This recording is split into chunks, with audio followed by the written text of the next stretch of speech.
since we visited Poisson. Maybe we should head over and have a look around. Hey, traveler. Paimon. Oh, Paimon knows that voice! Over here.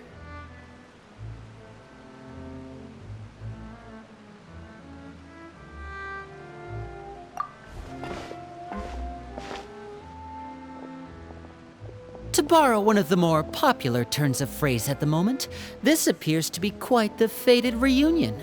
Running into you two out of the blue like this has really made my day. I certainly wasn't expecting it. You can say that again. What brings you to Poisson?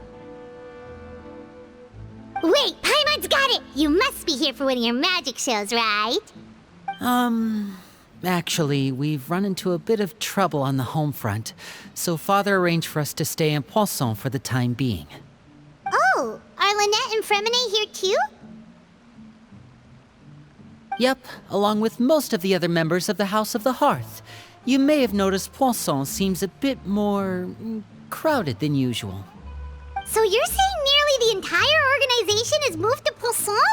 Sounds like you've run into way more than just a bit of trouble. What's really going on? Well... Since the two of you are so curious, perhaps I can fill in the gaps. You scared Paimon half to death! Father, you're here. You know...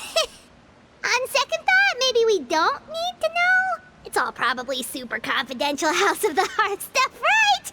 We totally weren't trying to pry or anything. No need to be nervous. I could sense your genuine concern from your conversation just now. Of course, I can also understand your confusion. Sending so many Fatui here to Poisson, it's only natural that some might suspect an ulterior motive to be involved. I understand. I'm well aware you've had your fair share of confrontations with the Fatui in the past, and I can't exactly guarantee that we'll remain on good terms in the future. As for right now, however, I would say we have little reason to be at odds, wouldn't you agree? The House of the Hearth could stand to be more open with those who have worked so closely with us in the past. As for the issue at hand, well, it hardly relates to any ulterior motive. To be frank, it all stems from a certain rumor circulating around the House of the Hearth. It's an internal matter. What sort of rumor? A rumor that a certain phantom child is hiding away in the House of the Hearth. A phantom child? Ooh, just hearing the name is giving Paimon the creeps. A spirit that should have long ceased to exist is lurking in the shadows of the House of the Hearth. So I decided to bring the children to Poisson before continuing to investigate the situation. I expect I should be able to track down the spirit fairly quickly. After that, it's just a matter of resolving the situation, if you will. It shouldn't be much trouble at all. If you're curious, or if you still have some concerns, it might be advisable to stick around for a few days. I'm sure the children would be exceedingly pleased to welcome some visitors. Lenny, I'll leave you to entertain our guests. I have some matters to attend to. Of course, Father.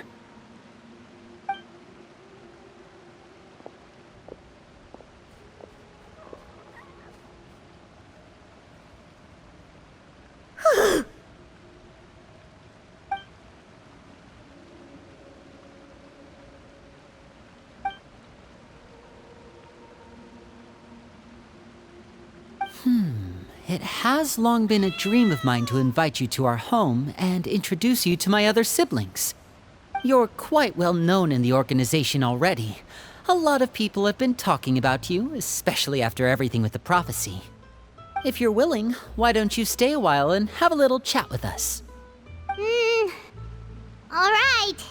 We don't have anything else to do right now anyway. But let's be clear, we're just gonna be there as guests, okay? Don't get any funny... Oh, wait a second. For your guests, that probably means we'll be treated to lots of yummy food, right? Of course. During our stay in Poisson, we've been helping out the locals with some fishing. We bring in quite the bounty every day. In fact, today's the perfect chance for me to show you what I can do in the kitchen. Let's go. I'll take you to where we're staying.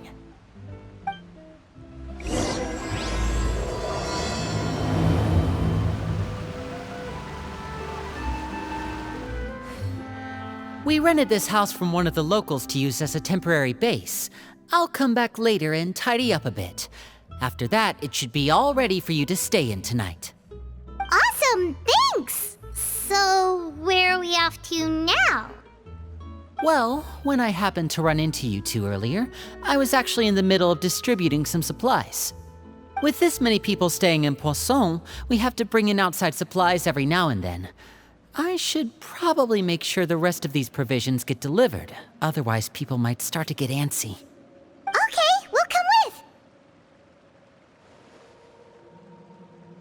There are all sorts of rumors about your organization floating around out there. Paimon's not sure if she could even take a wild guess as to what's true and what's not. But now that we finally have the chance to see a day in the life of the house, we can take a good look at how you operate! Well, you're more than welcome to come along. Just follow me.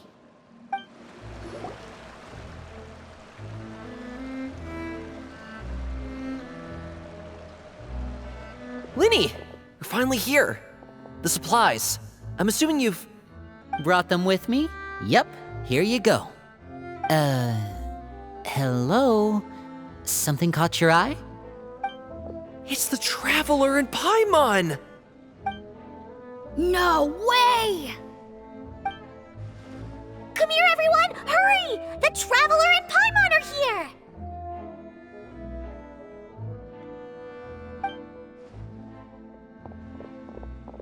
One at a time, please. Don't crowd around them all at once. We don't want to scare off our guests now, do we? Oh, it's all right! Gotta say, Paimon didn't realize we were this famous. Of course! Father and Linny have told us so much about you. Father told us about how you helped Linny.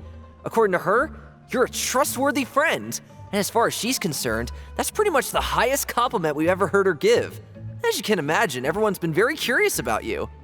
I heard the Traveler is so strong that she can move a mountain with her bare hands. I heard Paimon eats so much that she can clean out the entire pantry at Hotel de Boer in just 3 days! Wait a second! That's the rumor you heard about Paimon? Oh, not cool at all! Oh wait, when guests visit, you're supposed to give them gifts and stuff, right? Oh, we don't need something like that. Besides, we don't have anything to give to you! Come on, we insist! I can give you some of my new potions. Just pick your poison. And by that, I mean medicine or actual poison. I've got both. Huh? Or maybe Shaplo can teach you guys about stealth. He's super good at it. He's never been caught. Ah, now that's not a bad idea. I know you usually prefer to fight head-on, but it never hurts to expand your bag of tricks, right?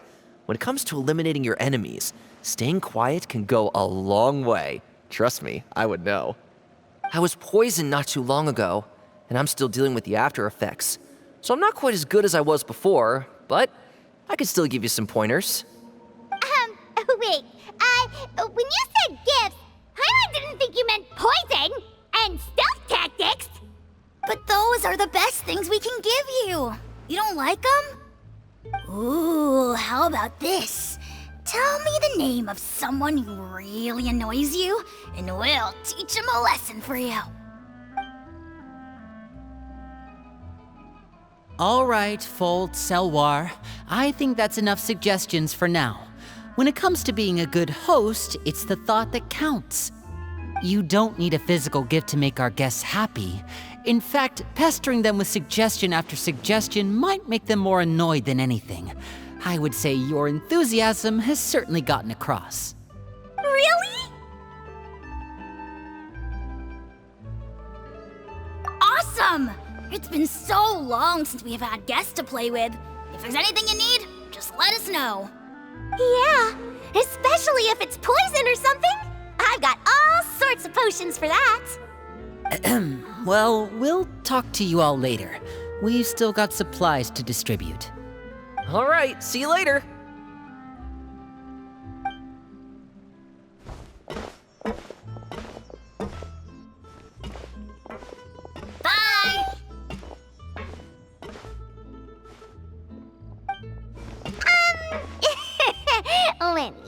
About all that poison and stealth tactics talk just now. Scared you, did it? That kind of talk comes with being part of the House of the Hearth. When Foltz was really young, he strangled all of his family pets, just out of curiosity. He was labeled a dangerous problem child and was abandoned by his family. Elwar has an unnatural obsession with potions. Father has forbidden her from trying all the different concoctions she comes up with, but she still tries to test them in secret. You really have to keep an eye on that one. Chaplot is around my age. While I'm mainly responsible for collecting intelligence, he handles surveillance. He's very passionate about his work and has no reservations about taking on some very difficult missions. I know you two probably aren't used to that kind of talk, but I can promise you they only had the best of intentions. Things like stealth tactics and developing different poisons, they really mean a lot to them. They were just trying to share the best of what they could offer, that's all. Filial, supplies are here. Thanks. And who are these two? Outsiders? Allow me to introduce you. This is the Traveler and Paimon. Oh, you're the famous duo I've been hearing so much about. It's nice to meet you. I heard you've traveled to all sorts of places. Is that true? Of course! We're making our way all across to that! Oh, good for you. You must be pretty familiar with Fontaine by now, then. Have you seen the new opera that started running recently? I think it's called... The 4,000 Thieves? Oh, this is the first we've heard of it. It seems like it's going to be fantastic. From what I've been able to tell from the posters, anyway. You should definitely check it out if you have the time. Oh, and there's The Blind Maiden, too. That one is supposed to have audience interaction. Seems pretty interesting. After this mission is over, I think I'll go get a manicure. Oh, maybe I should dye my hair. Wonder how much it'll cost. Is it just Paimon, or do these two seem much easier to get along with than the others? Looks like the House of the Hearth has some normal members after all. I heard that. Oh! Oops. I'm guessing you're referring to Foltz and the others? Yeah, we're definitely not all like them. I bet those crazies are practically foaming at the mouth right now.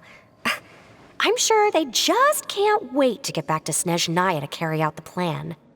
That's enough, Filial. Don't talk about family members behind their back, right? Whatever. Let's go.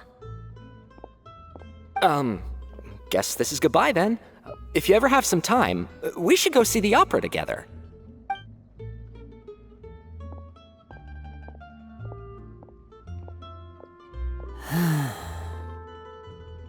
Well, that's it for the supplies. We should probably head back as well.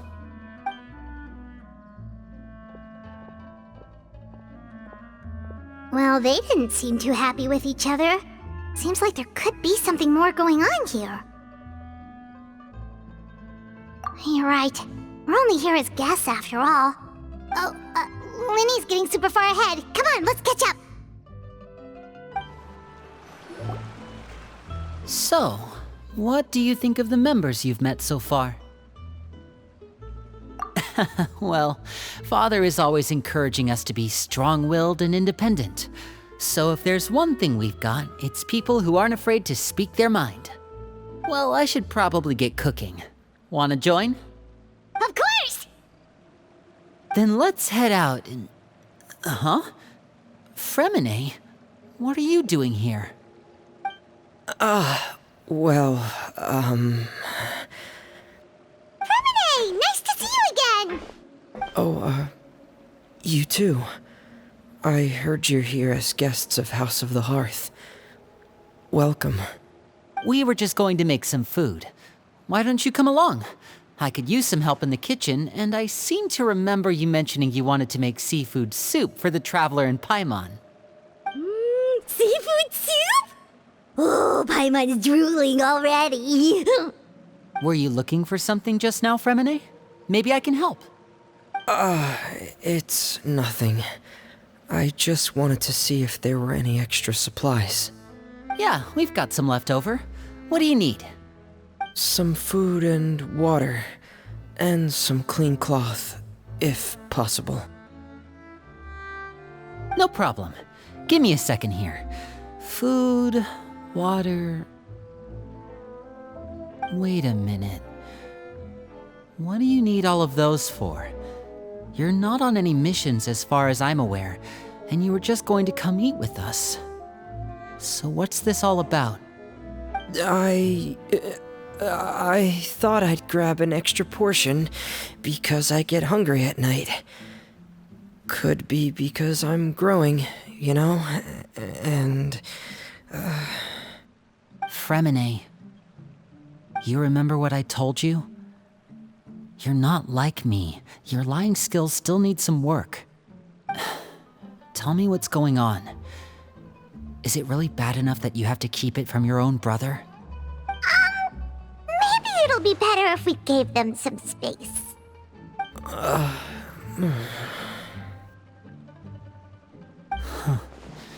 This is the first time I've seen that kind of look on your face.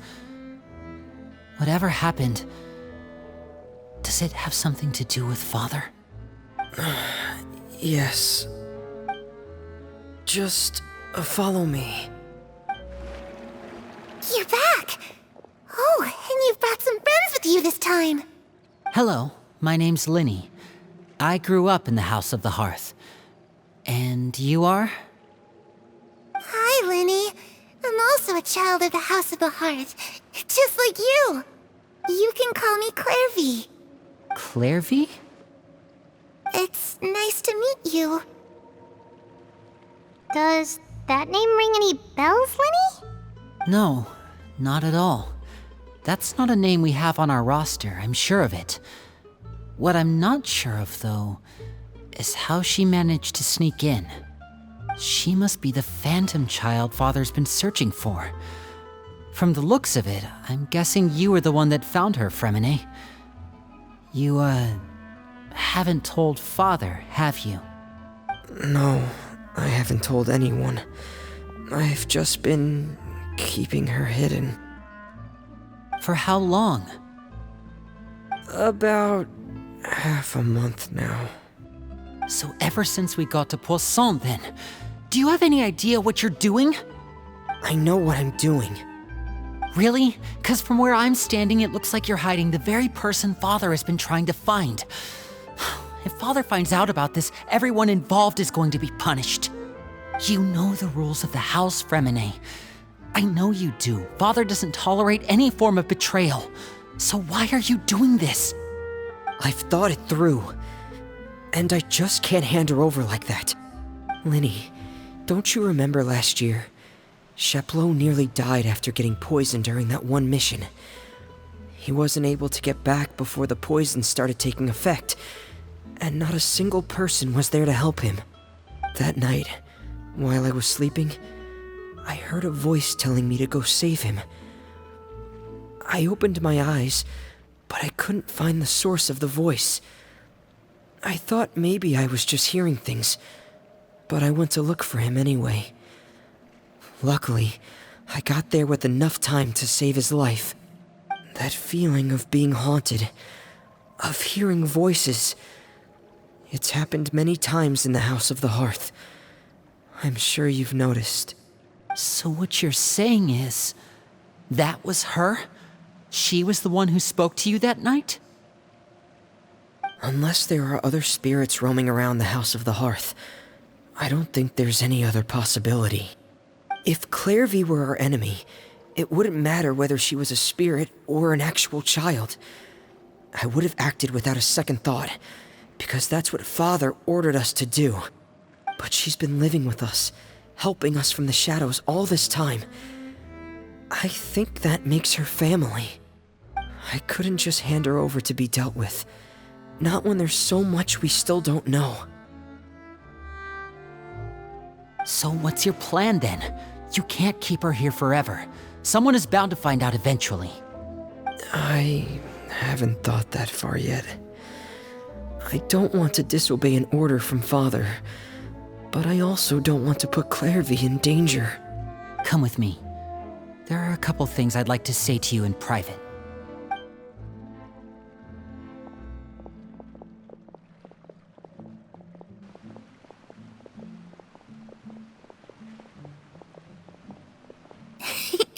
Those two sure care a lot about each other. Well, they got a funny way of showing it. From where Paimon was floating, it sure seemed like they were about to bite each other's heads off. No way! They have a really deep bond. I could tell right away, 'cause I also have a friend like that.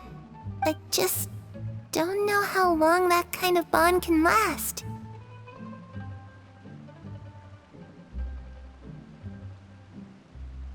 The darkness in the house runs deeper than you can imagine.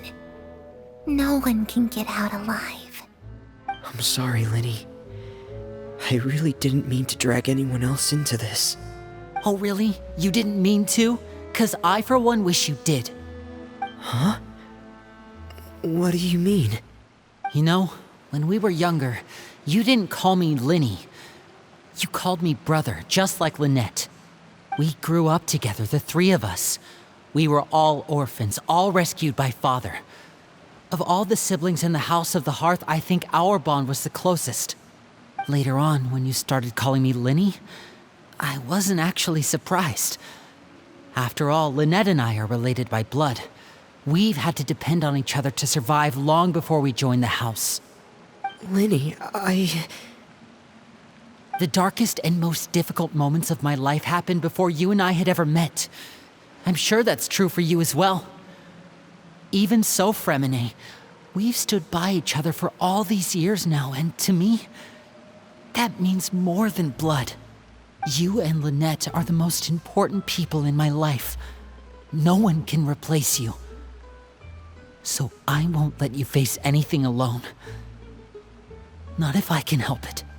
Oh, looks like things are getting kinda heated between Linny and Fremine. Maybe we should go check on them. Oh, it's raining. I should put my clothes away.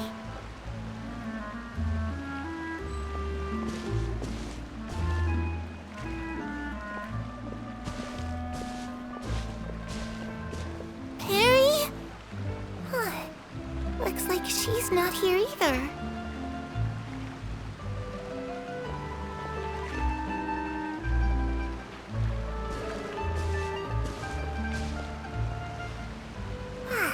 It's time to eat.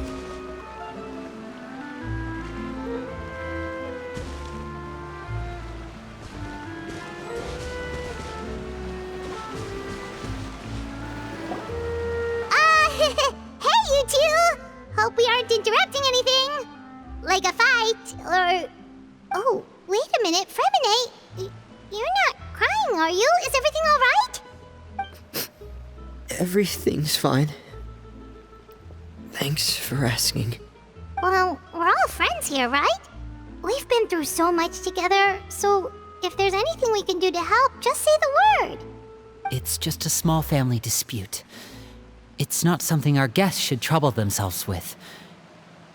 In fact, it might be better if your stay ended here. What are you getting at, Traveler? When guests are around, families are often on their best behavior.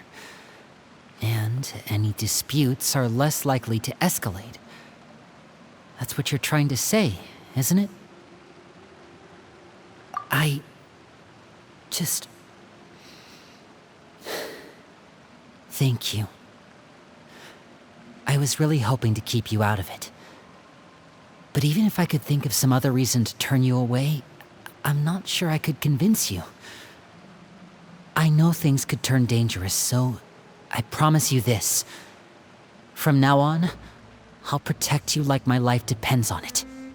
Me too. Well, back to the matter at hand then. If we don't plan on handing Clairvy over to Father, then our only other option is to solve the mystery of her identity before Father is able to track her down. That means finding out where she came from and what she's doing here. Then we can send her on her merry way and pretend like none of this ever happened. I've tried that already. And? And nothing. I tried taking her somewhere really far away, but after some time, she just reappeared. She even came with us all the way to Poisson. It seems like wherever the house is, she follows. I don't know much about spirits. Do you two have any ideas? Let's see here. Paimon remembers hearing something like, if you fulfill a spirit's last wish before they die, they'll let go of whatever's keeping them here and return to the ley lines. Oh, it's just that Paimon doesn't really remember where she heard that, so it's not guaranteed to work or anything. Well, sounds like it's worth a shot. Guess that means we should go ask her about her wish. But first, Fremine, I need you to promise me something. What is it? I need you to promise me that this will stay between the two of us. We're the masterminds behind this whole thing. No one else gets involved. Can you do that for me? Of course. I promise. All right. Then let's seal the promise just like when we were kids. Fist bump on 3. Ready? 1, 2, 3. I swear.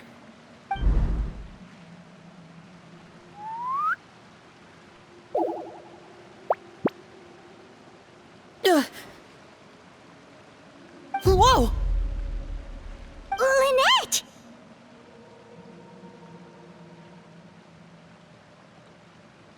But what a surprise! What brings you here, dear sister? And, when exactly did you get here?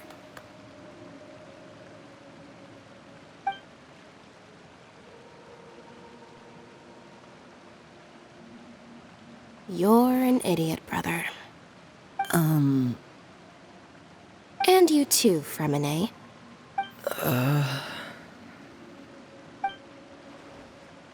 You 3, Traveler. And you 4, Paimon. Wait, what did we do? I've seen Clairvy around the House of the Hearth before. I hadn't seen her in Poisson, so I figured she must not have come with us. But it turns out, you were just hiding her. I heard you talking about your plan. Rather than steering clear of the situation, I'd rather fully join in.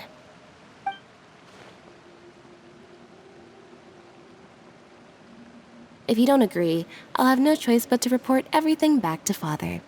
Simple as that. You're not giving us much wiggle room here, Lynette. Well, I guess we're all in this together then. After we talk to Clairvy, we'll figure out our next move. There's no time to lose. Let's go.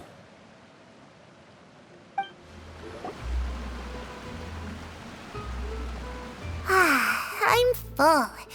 Thank you for bringing me this food, you guys. She said she's full, but the food doesn't look like it's even been touched.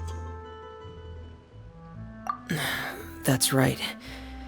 Based on what I've been able to observe, it doesn't seem like Clairvy can interact with the physical world at all.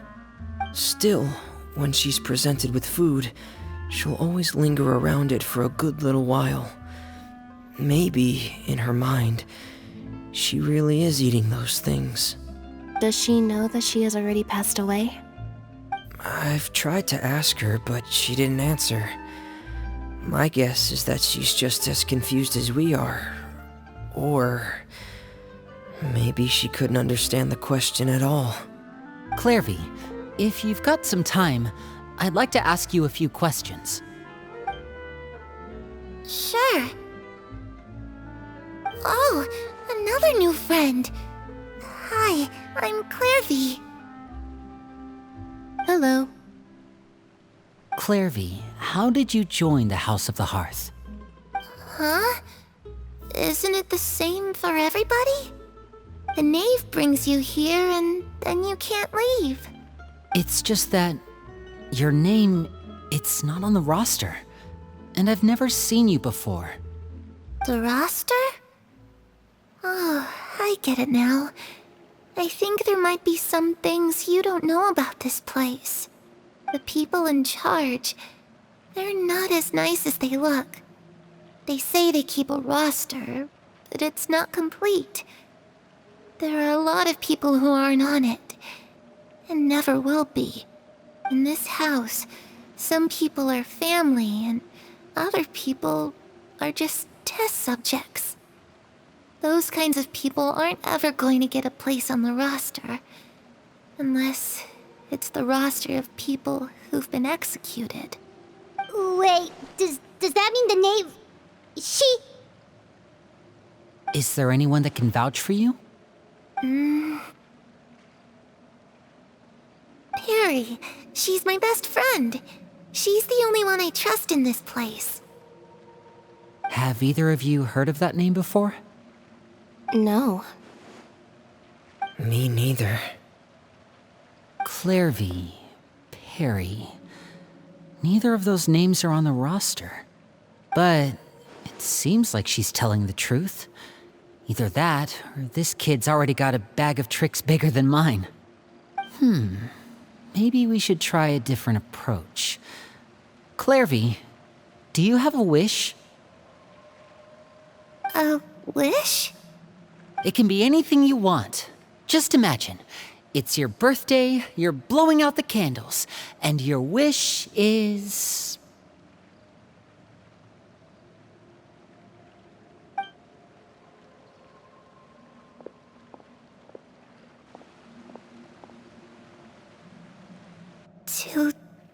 To go outside, where the sun can find me.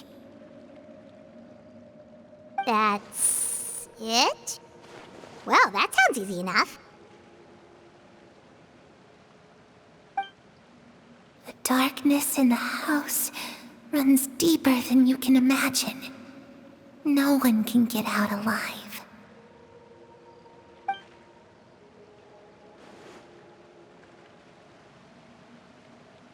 Okay, time to divide and conquer. Listen up, I've got a plan. I'll try and find a way to use basic illusory magic to take Clairvy outside and bring her somewhere with sunlight. Lynette, try and find the list of executions that Clairvy was talking about, and see if her name is on it. Fremine, you stay in Poisson. We can't be the only ones who've had run-ins with Clairvy. I need you to collect intel on everything she's said and done. Understood. I'll try my best. What about us? What should we do? I really appreciate your willingness to help, but this is a family matter. I don't want to drag you in too deep.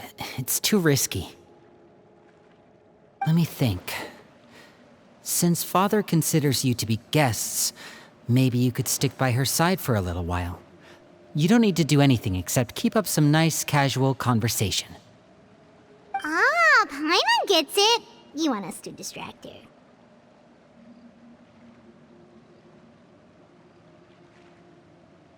I'll give you a magic bird. If Father suspects something, all you need to do is release it when she's not looking, and it'll alert me that something's wrong. Of course, that's only as a last resort. If Father doesn't seem to notice us, there's no need to make contact. We'll reconvene here tonight after all's said and done. If the worst-case scenario happens and we're discovered, just tell Father everything. We're not going to let our guests get punished for our own actions. That's where we draw the line. You too. Okay, this is where we part. Father should be at the beach nearby.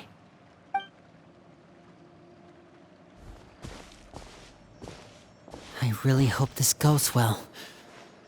No, it has to go well. That's the only way this can get resolved.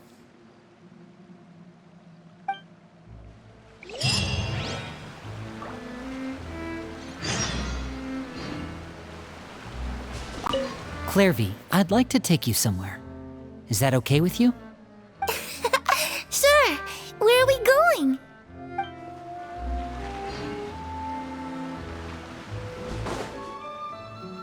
It's the Knave and Child. Hey, aren't you supposed to be in Snezhnaya recuperating?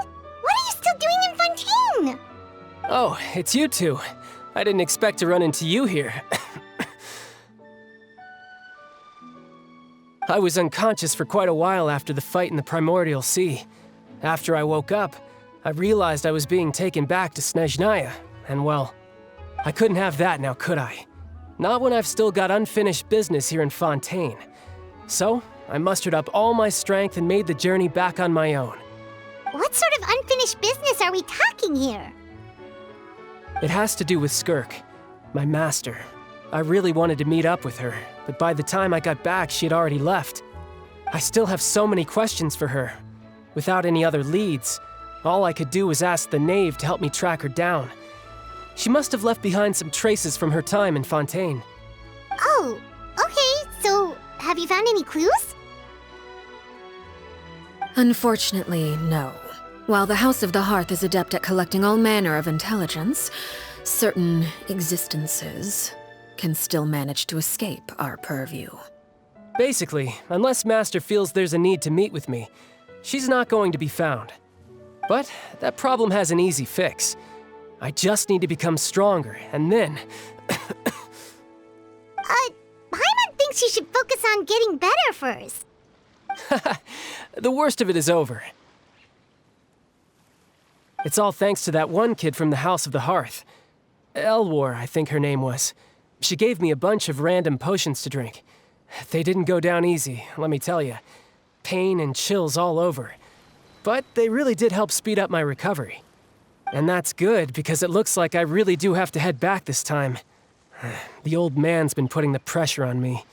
He sent someone to tell me I'm needed for some sort of project. Project Stuja? Yeah, that's the one. I heard Regrader's involved too. I'm not looking forward to having to listen to all his monologuing, that's for sure. Hey, maybe you could think of a way for me to stay in Fontaine for a little longer. Helping Linny and the others brush up on their fighting skills would be far more interesting. If you and I could spar, that would be even better. I've been waiting for a chance to see you go all out. And what a sweet little daydream that is. But I also have a role to play in all this. I'll be leaving Fontaine shortly as well. Besides, considering how little they see fit to step outside the homeland, being called on to return to Snezhnaya by such illustrious dignitaries, what a great honor. Wouldn't you agree? One I could do without, I'd say. Is it just Paimon? Or does it kind of seem like they're... So, dear guests of the House of the Hearth, to what do I owe the visit?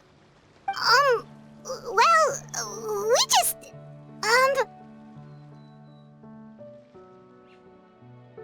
Right!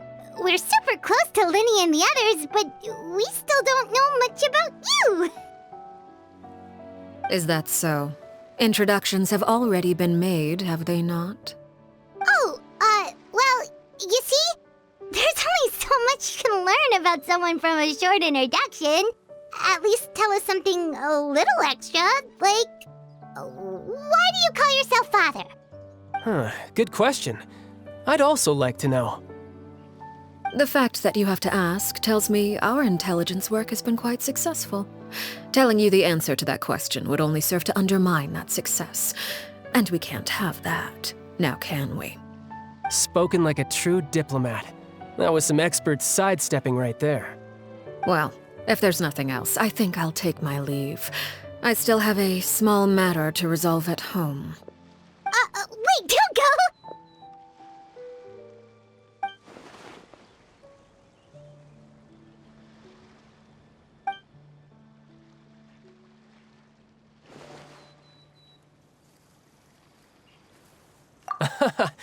I'd also like to hear the answer to this. I've met some of the members of your organization, and they all seemed like really good kids.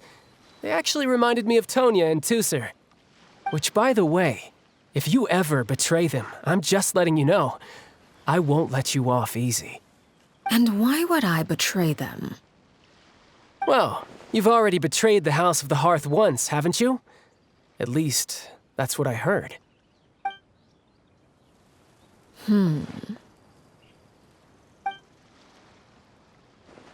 Okay, I admit. That's just what the old man told me. The rooster, I mean.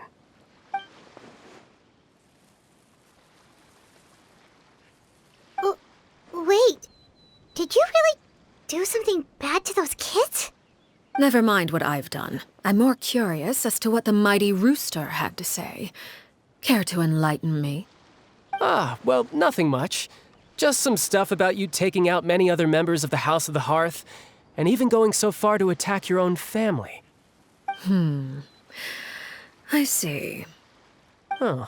Based on your reaction, I'm guessing it's all a bunch of lies. Hardly. I don't appreciate his particular turns of phrase, but I suppose he didn't say anything untrue.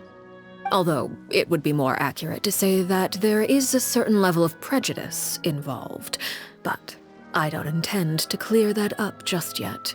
Prejudice has a funny way of concealing the real truth behind certain things, an attribute that I find to be quite advantageous. Call yourself a Fontainian, for example, and people will assume all sorts of things, when the real truth is that this is simply the land where I was raised. Huh?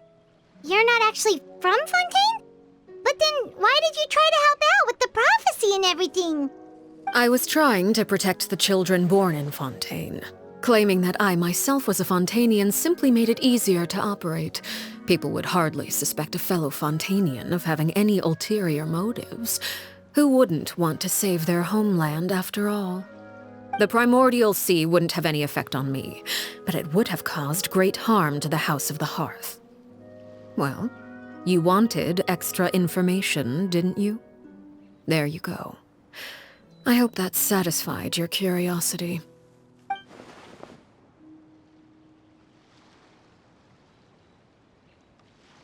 So, you stayed in Fontaine for the kids. I guess I was wrong to believe you'd betray them. Apologies. Looks like I was holding on to some prejudices myself. Good. Like I said, I like it when others have misconceptions of me. Actually, while I was recuperating at the House of the Hearth, there was something else that really caught my attention. I heard that members always resolve disputes and arguments with a friendly spar, and the loser has to back down. Seems pretty cool if you ask me. Would also give them plenty of opportunities to hone their skills. Well, that's only a recent development. In the past, such spars weren't nearly so friendly. The losing party would lose everything, including their life. They were that high stakes? Whew, at least that's not a thing anymore. Well, the current atmosphere's not half bad. I'm a bit jealous, actually. You've got so many family members around you, and you even get to live with them. Having a lot of family around means dealing with a considerable amount of bickering and scheming. Once Tonya and Tusser enter their rebellious phase, I'm sure you'll understand. Just imagine. Tusser becomes obsessed with plucking out strands from the rooster's mustache, or Tonya decides to dye her hair 42 different colors. Okay. I get the picture.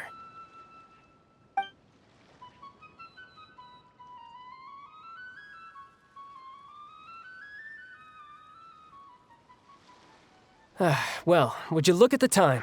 I should probably get going. Traveler, Paimon, I'm not sure where our paths will cross next, but the next time we run into each other, we should definitely try and find some time to spar. Again, maybe this is a conversation we can have when you look less like you're gonna keel over. All right. Well, thanks for everything, Arlecchino. No thanks necessary. You also played a part in obtaining the Gnosis. I would say we can call ourselves even. I like the sound of that. Well, I'm off. See you all some other time. We should probably get going too. Do you want to head back with us? Oh? You want me to leave so soon? Oh, well, you see, I'm rather enjoying the evening breeze. If you don't mind, I think I'll stick around for a bit. I have some things to think about. Apologies for not attending to you like a proper host. Please forgive this slight. I do hope you'll have a pleasant stay. We managed to keep her distracted until nightfall. Good thing Child was there to keep the conversation going. You don't think she suspected anything, do you? Oh, I wonder if Liddy ran into any issues. Let's hurry back and see how everything went. Oh? You decided to stay a little longer? Let's take in the ocean view together, then.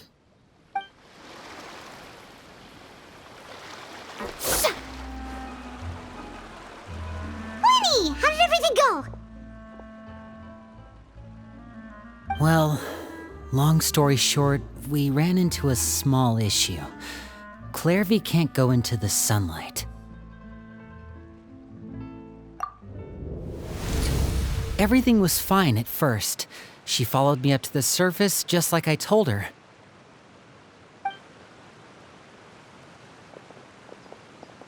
But as I led her out of the shadows and into the sunlight, she vanished. I turned around and there she was, standing at the edge of the shadows, silently watching me. Huh. Maybe she's afraid of sunlight, or... No, it wouldn't be her wish if that were the case.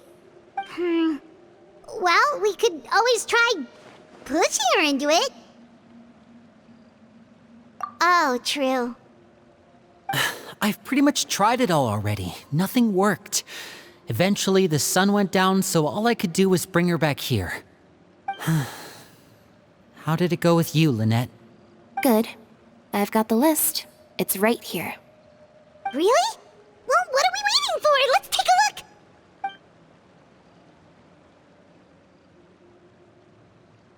Oh, that's a lot of pages. Oh, it's gonna take forever to get through it all. We can each take a section. Here. La Pouillade, L'Endroit, Chambel, Horaire.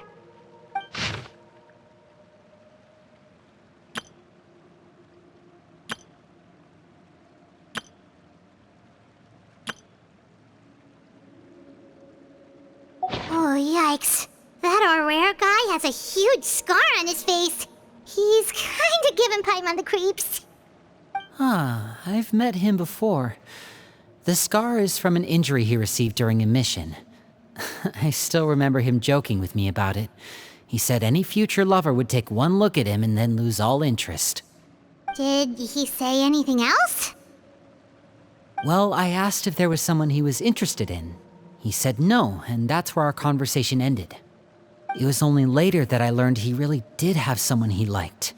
He risked everything to escape so he could be with her, but it didn't work.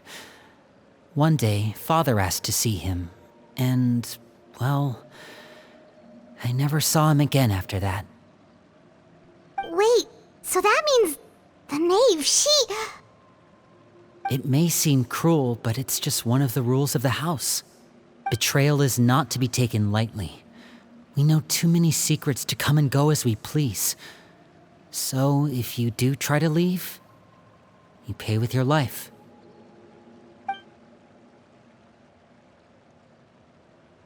Her name's not here, huh? Well, that's not too surprising. It doesn't seem like this list is complete. It only contains records dating back around 5 years. Let's shift our attention then. Fremine, were you able to find anything out? Fremine. Sorry. I was thinking about something. I managed to talk to quite a few people, but I couldn't help but notice that the atmosphere in the house was a little... strange. Strange? Yeah, I mean, I know there have been arguments in the past, times when people haven't gotten along. Chaplot and Filial are a good example of that. Oh, those are two of the people that we met while delivering supplies. Paimon can see how they might not get along. They had very different vibes and their, interests seem to be pretty different as well. That's to be expected, actually. Father brought us all here, shared her knowledge with us, taught us how to fight. That's one thing we all share. But that's also where the similarities end. Not all of us feel the same desire to stay here. As members of the House of the Hearth, we're also considered part of the Fatui. And to a lot of people, that's an identity they never asked for. Certain members get older and realize they want something else for themselves. But considering the rules of the house, most people would never say that out loud. People like Chaplot and Foltz are loyal to Father and her vision. They're proud to be part of the Fatui. Filial and Nantoy, on the other hand, well, they aren't quite as enthusiastic. These kinds of conflicts have always been there. It's not like Father is in the dark about any of this. Well, that's true. But it just feels like things have gotten worse lately. Filial and the others, it seemed like they were meeting in secret to talk about something. I can't say for sure, but I think they've met Clairvy. You think she's been inciting them to act out? No, not exactly. But I wouldn't be surprised if she said something to them about the darkness in the house and how deep it runs. She's told me about it before. Experiments being run on children. People being used as pawns on the battlefield without so much as the strength to survive. And they just believed all that? Without any evidence? Clairvy's words probably gave them the excuse they were looking for. Whether they actually believe them to be true is secondary. This is all because of Project Stuja, isn't it? Whoa. Hold on a second. What's this Project Stuja all about, huh? This is the second time it's come up now. Sorry, but I'm not sure of the details either. I only know what Father has told us, which is that it's something the Rooster and Regrator have been working on together. Apparently, it has to do with the Fatui's strategic plan for the future. Because the House of the Hearth was so successful in obtaining the Gnosis, we now have the honor of playing a key role in Project Stuja. Wait, but isn't that a good thing? Key role is just another way of saying dangerous role. To us, the whole thing is an inconvenience. Father thinks so too, but she's in no position to refuse. Their plan isn't exactly unreasonable, and they've been funneling the house a lot of funding. It's just that we'll lose a lot of members in the process. Participating in the plan, it's an honor in name only. What they're really trying to do is subdue us. The existence of an intelligence organization outside their control makes them feel uneasy.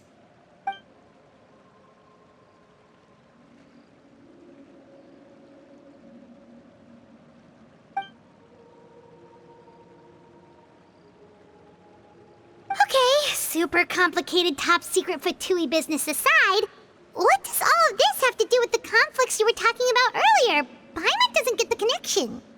External pressure has a way of exacerbating internal strife. You can't overlook the power of fear either. People are afraid of dying, and that fear is often the impetus for a lot of stupid decisions. I thought resolving the Clairvy situation would make everything go back to normal, but it looks like things are more complicated than I thought. If we leave Filial and the others to their own devices, sooner or later, Father will be forced to take action. We can only focus on one situation at a time, brother. You're right. Even if we confront Filial and the others, it won't do any good. It might even make matters worse. We should focus on Clairvy for now. Well, it's getting late. We should head back and get some rest. We'll try again first thing tomorrow. Lynette, you stick with me this time.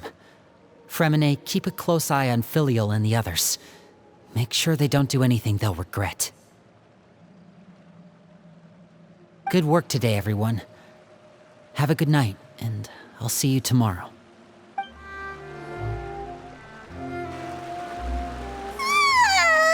Oh, I'm always looking forward to an early night, but she can't sleep at all. Hey, you don't think the knave will be too angry with Linny and everyone if she finds out about all this, do you? She's even scary when she smiles. If she were to actually get angry... Ooh, you have to protect Paimon if that happens, okay, Traveler? Trust is ever, Traveler. Look! Look over there! Quick! Let's catch up with her before anyone sees!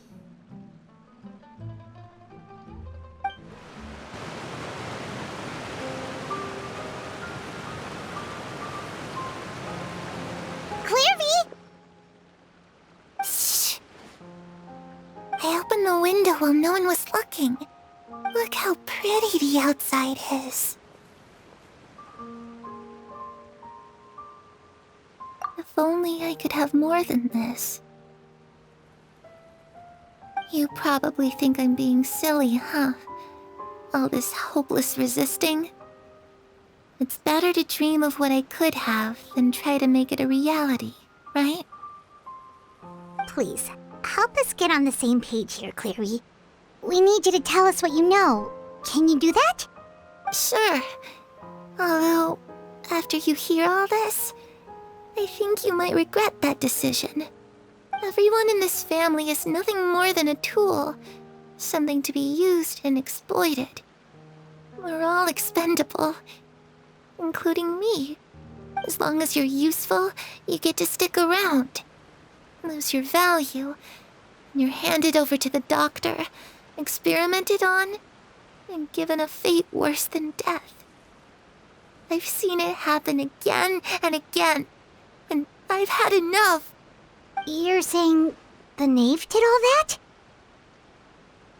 It's just, that doesn't seem like something she would do. She's scary and all, but it seems like even she has lines she wouldn't cross. I knew you wouldn't believe me. Everyone thinks she's a good person. They all think of her like a real mother. Mother? But she doesn't deserve that title. She's disgraced it and tarnished it. And if I had things my way, I'd never see her again. If only Perry were here, she'd understand. Perry. There's that name again.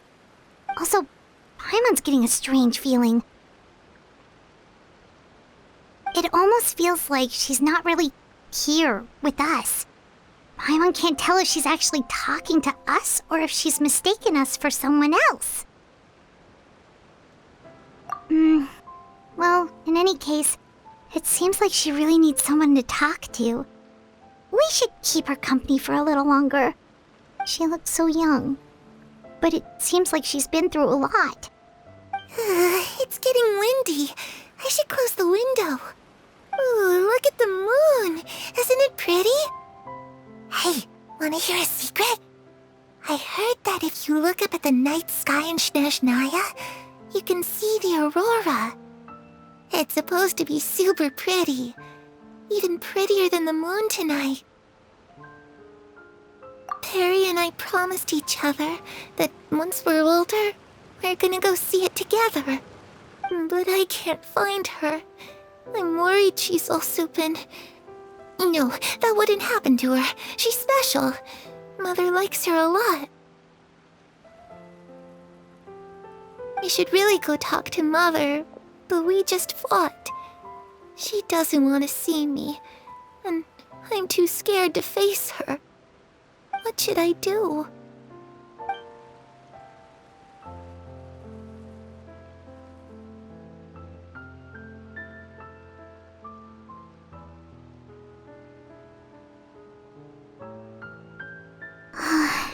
Paimon really doesn't understand what's going on with her.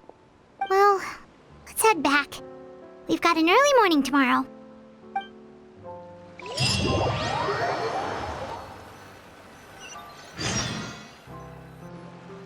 All right, looks like we're all here.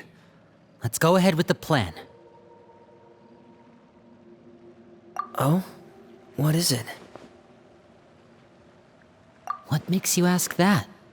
Well, we kinda ran into Clairvy last night, and that's what she told us. We met the doctor back in Sumeru. He's super dangerous, and he's done all sorts of bad things. It's possible that Father and the Doctor have had certain dealings, but I don't think Father would work with him. We're not really on the same side, so there's not a lot of trust between them. That doesn't exactly set the stage for a successful partnership. I did hear, though, that when Father first became a Harbinger, the Doctor offered to work with the House of the Hearth. Father rejected most of his proposals, except for one. It had to do with some sort of secret experiment. Secret experiment? Could that be what Clairvy was talking about? I don't think so. I don't know any details about the experiment itself, but I do know it's an entirely independent operation. The Doctor only proposed a direction for the research. That was the extent of his involvement. I still don't think that counts as working together. The details of the experiment are confidential, but complete records are kept on all participants. That doesn't seem to be the case with the situation Clairvy referred to. I know you don't agree with some of the Fatui's methods, and I'm not asking you to. But I am asking you to trust us on this. The House of the Hearth has its own principles. There are certain lines we're not willing to cross. Alright, that's good to hear at least. Clairvy seems to think the Knave and the Doctor worked together to do something horrible. If that turned out to be true, Paimon doesn't know how he would even face you guys. It's just that it doesn't seem like Clairvy is lying either. The easiest thing to do would be just ask the Knave directly, but Paimon doesn't think she'd tell us.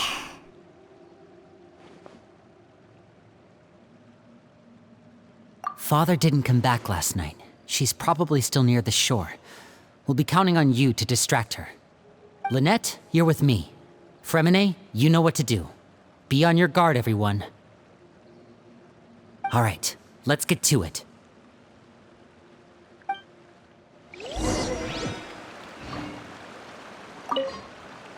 Where are we going today? Let's try somewhere further away this time.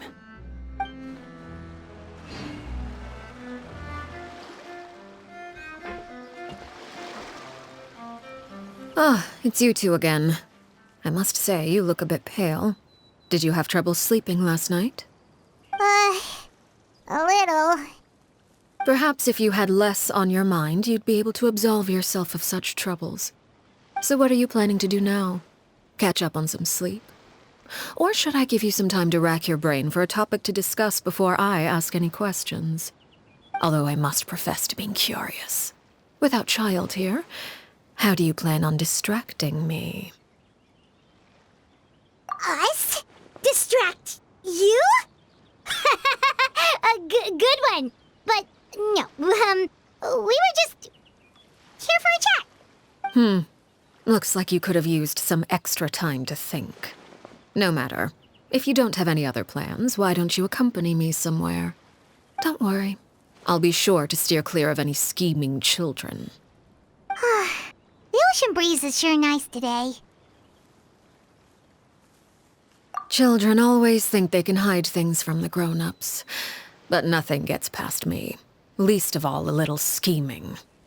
I think I'll let them have at it for a little longer. I can be very patient. Well, I'll leave you to think things over. If you're so inclined, meet me outside the Palais Mermonia. Good things come to children who do as they're told. So I do hope you decide to tag along. If only for your friends' sakes. What should we do?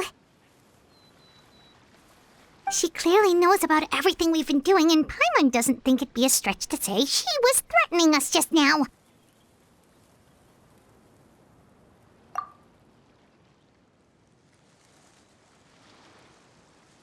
Oh, good idea. Hopefully he sees it in time. Well, we should probably head to the Palais Mermonia. Paimon doesn't want to find out what happens if we don't show up. Based on what the knave was saying just now, it sure didn't seem like it'd be anything good.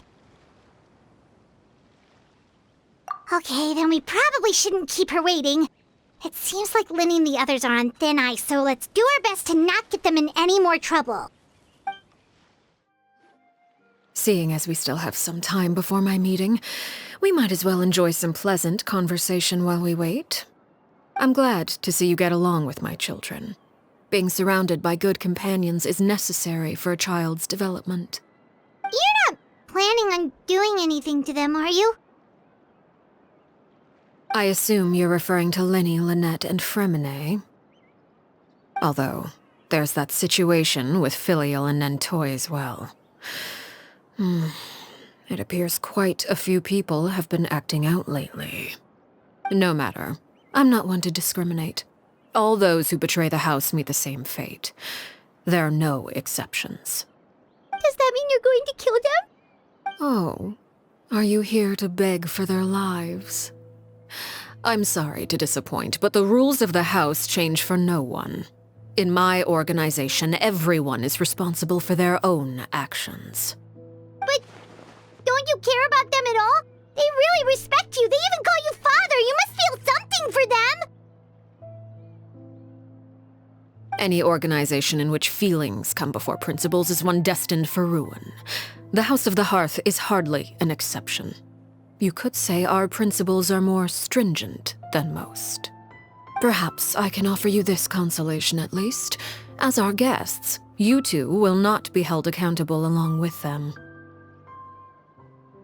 I would imagine Linny, Lynette, and Fremine will be able to keep their lives. As for Filial, Nentoy, and the others, I'm afraid there's little I can do. They can try to escape, but once you know our secrets, there's no getting out alive.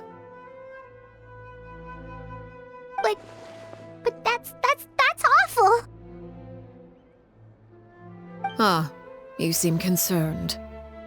Out of consideration for my guests, I suppose I could turn a blind eye for a little longer. If Linny and the others manage to dispose of Clairvy in the meantime, all evidence of their wrongdoing will be lost. In that case, I could hardly punish them for something I couldn't prove. If their efforts are unsuccessful, on the other hand, all will be held accountable, and the punishment will be severe. Of course. Oh, and here, I believe this belongs to you. Do try and keep better track of it next time. It takes a considerable amount of time to train a bird like this. It would be such a pity if you were to lose it. Permanently. Wait, where did you get that?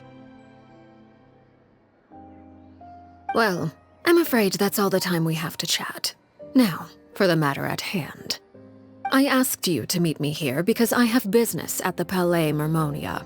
It has nothing to do with you, but I think it would be prudent for you to stick by my side for the time being. There will always be time later to run off and tell Linny what you've learned. Well, time to go.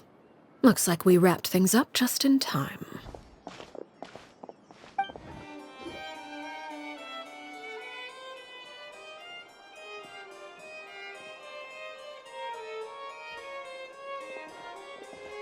It's been a while, Monsieur Neuvillette.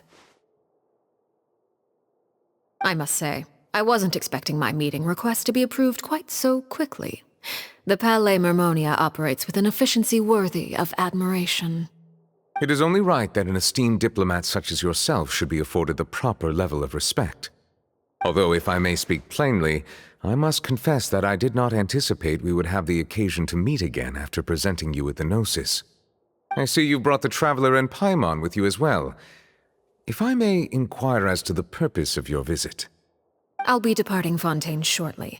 There is, however, an outstanding matter that I would like to see resolved before I go. It requires a rather lengthy explanation, I'm afraid. So I took the liberty of explaining everything in this proposal. Please review it at your leisure, Monsieur Neuvillette.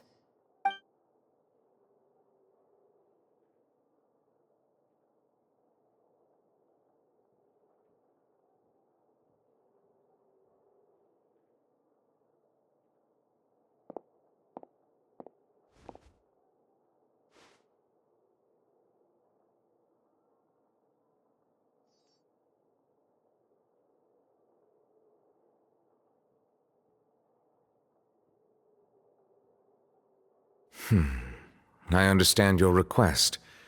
However, at the risk of causing offense, I must admit that I fail to see why you would wish for such a thing. I heard you have a certain fondness for water tasting, Monsieur Neuvillette, so allow me to use water as an analogy.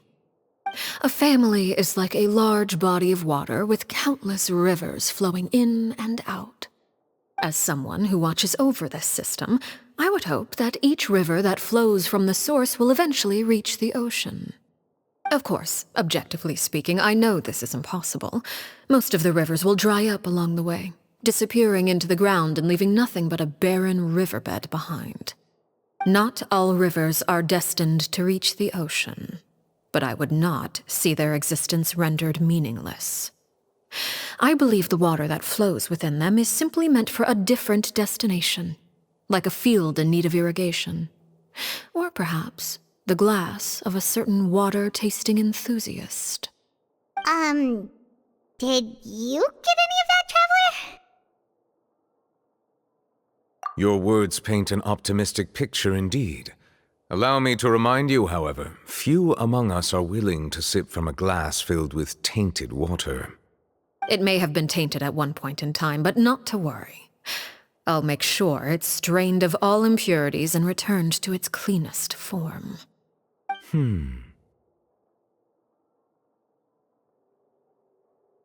I seem to recall there being a transactional aspect to your proposal. Perhaps you could expound on that? If you accept my proposal, Monsieur Neuvillette, I will gradually withdraw my forces from Fontaine.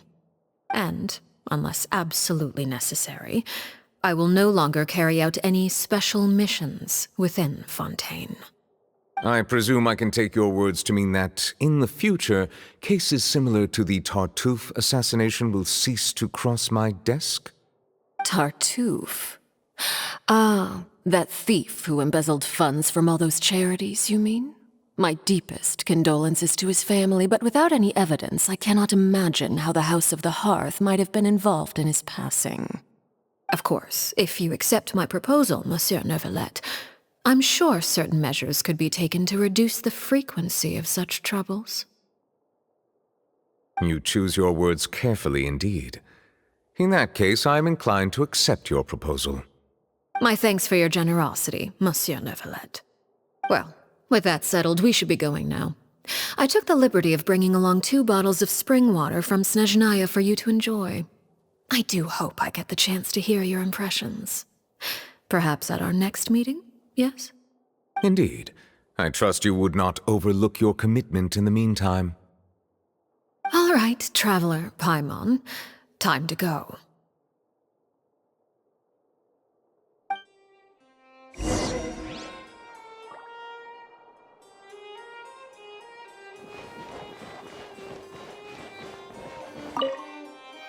I believe I've told you before that my emotions easily resonate with those of others. Yet in the few meetings I have had with that Harbinger, I haven't been able to sense any aspect of her emotional state. Her mind is like a still body of water. Who knows what darkness lies in its depths, and the lack of ripples on the surface gives nothing away. It's unclear whether this is her natural state of being, or whether it's an incredible strength of will that gives her the ability to master her emotions. Either scenario, however, suggests she is a very dangerous individual. I do not expect an explanation as to why you two are by her side. Whatever your reasoning, I would only advise you to take caution.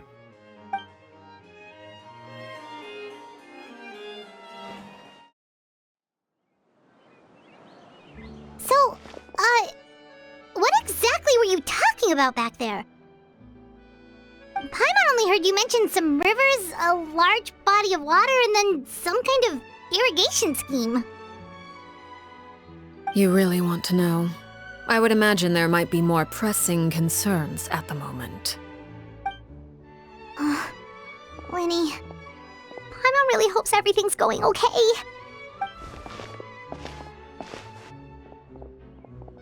Oh, Paimon recognizes that look. You've got your tiki cap on, don't you, Traveler?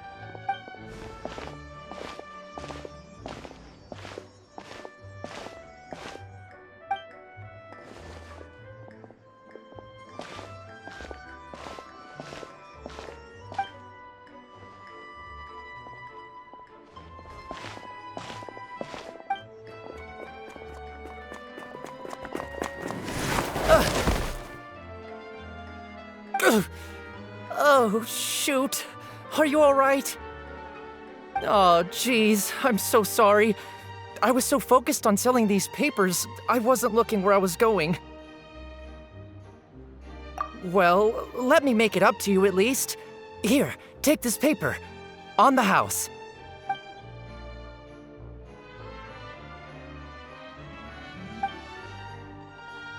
Oh, you don't have to give us anything. Please, I want to. It's not like I'm short on supply. All the extras will be useless come tomorrow anyway. It's my fault, really. I was just trying to bring home some extra mora for the family, but I bit off more than I can chew. I haven't had many takers today, so I'm still swimming in papers. What's going on here? Nothing much. I just ran into your friend here on accident. I should probably get going, actually, so... Hold on. Of course, I'm happy to compensate you with mora, it's just... I don't have any on me at the moment. I'll take 3 papers. Here. Your payment. Oh! Thank you for your patronage. May the Archons bless you with good fortune. If only I had the chance to run into such generous customers every day. I should probably just take on a smaller inventory though, right? I'm getting married soon, so sometimes it's hard to not get ahead of myself. Anyway, I should head out. Goodbye! Well, now that my affairs are settled, we should take the boat back to Poisson. We've even acquired some light reading to enjoy along the way. Actually, why don't we stick around for a little longer? Paimon just realized how hungry she is. She can't head back to Poisson on an empty stomach.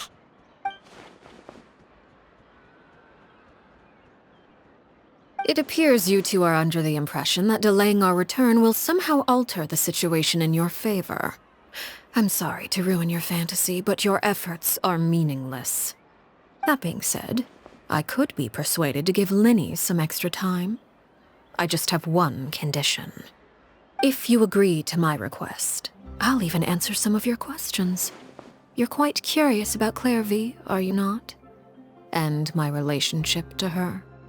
Wait, why are you being so generous all of a sudden? You're not gonna ask us to do something bad, are you? You overestimate yourself. You don't have the talent for bad things.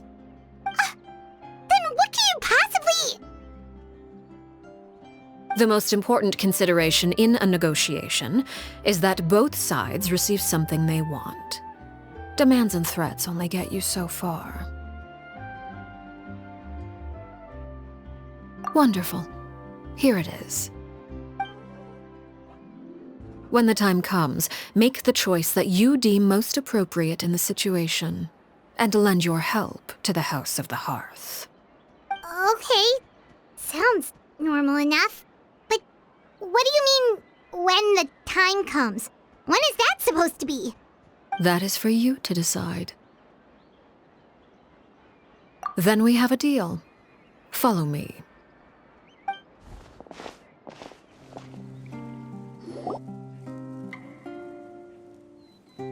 What is this place?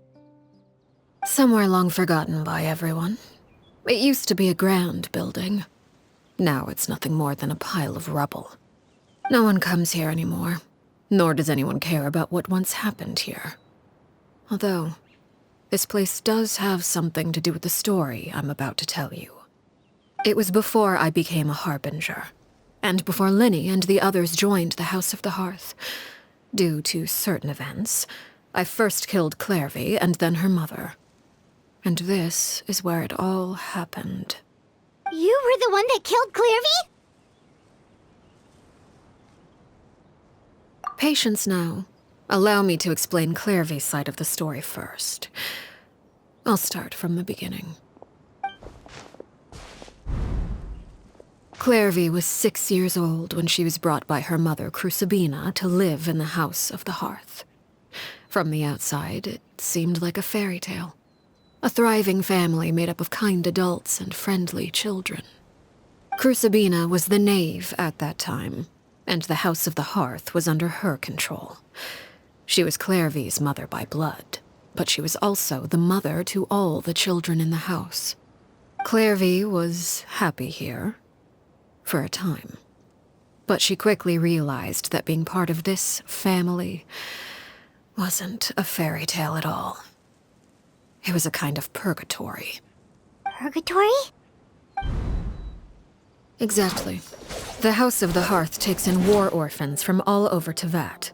But as for how to raise them, that depends entirely on the person in charge.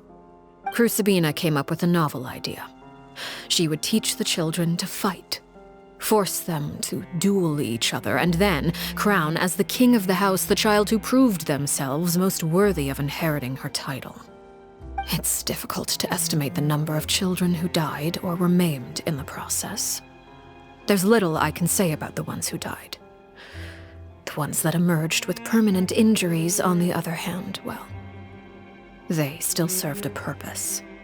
They would be handed over to the doctor to be experimented on, or sent away on dangerous missions. Nothing more than tools to be used and then discarded. So those were the experiments Clairvy was talking about. But what actually happened to her? You said that Clairvy was Crucibina's daughter, so if Clairvy tried to convince her to stop what she was doing, Crucibina probably would have listened, right? Despite being Clairvy's mother, Crucibina cared little for her daughter. She forced Clairvy to join the House of the Hearth only as a means to demonstrate her own impartiality as a mother, to prove that she treated all her children equally. Clairvy did try to convince her mother to change her ways, but it was to no avail. After her efforts failed, the only other option was to rise up and try to fight back. Unfortunately, the other children had already been thoroughly indoctrinated into the illusion of happiness Crucibina had created. Of course, there was one exception. Someone Clairvy's age who knew the truth about the House of the Hearth. Her name was Peruere. Wait, the friend that Clairvy mentioned? Friend, huh? I suppose we can call her that for now. Clairvy was a cheerful and passionate person with a tenacious spirit. Peruere, on the other hand, was rather cold-blooded. Her cold-blooded nature allowed her to see through Crucibina's facade. Yet, it was also this cold-bloodedness that prevented her from acting against it. At least at first. While Clairvy longed for freedom, Peruere was convinced that, amid all the fighting and violence, she would make it until the end. Despite their differences, the two became fast friends, united by their knowledge of the truth. Clairvy told Peruere that she hoped to create a real family, where no one would be killed or sacrificed. There may have been a certain naivete to her ideas, but Clairvy proved her determination many times over. She tried countless times to run away, ask for help, or expose the truth. But her efforts only earned her beating after beating. The only thing that kept her going was her strength of will. Even with her body racked with pain, she would still stand on her tiptoes and open the window at night. She and Peruere would look out at the moon together, a fierce longing for freedom shining in her eyes. But one day that light simply vanished. Oh no. What happened? Her hopelessness resulted from a culmination of things. 10 years had passed. 10 years worth of failure after failure. She and Peruere weren't children anymore, but finding any chance to escape still seemed as hopeless as ever. It was during this time that Peruere suggested a new plan. If escaping was out of the question, why not take down the very person sitting on top of this throne of lies? Mother herself. Clairvy rejected that proposal. She claimed that, as a famous harbinger, Crucibina possessed an unimaginable amount of power. Trying to kill her would have an incredibly low chance of success. Clairvy never gave another reason, but Peruere could see it written all over her face. Clairvy still thought of Crucibina as her mother. Killing her own flesh and blood was a line she couldn't bring herself to cross. If she couldn't escape and fight back, then only one option remained. Precisely. Death was the only way that she felt she could be free. It happened during a duel. When she arrived at the dueling ring that day, her partner turned out to be none other than Peruere, the very person that had stood by her side all those years. It was a fierce battle. But ultimately, Clairvy decided to let Peruere end her life. From that moment on, Peruere's journey was one written in flames. When the rain finally came and washed it all away, there she stood, the sole victor in Mother's endless game of slaughter. A trail of corpses strewn across her path to success. It was the very result she had predicted 10 years prior.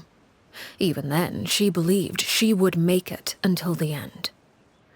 She wasn't surprised by the fact that she emerged as Mother's undisputed heir. Rather, her success left her with an inexplicable sense of restlessness.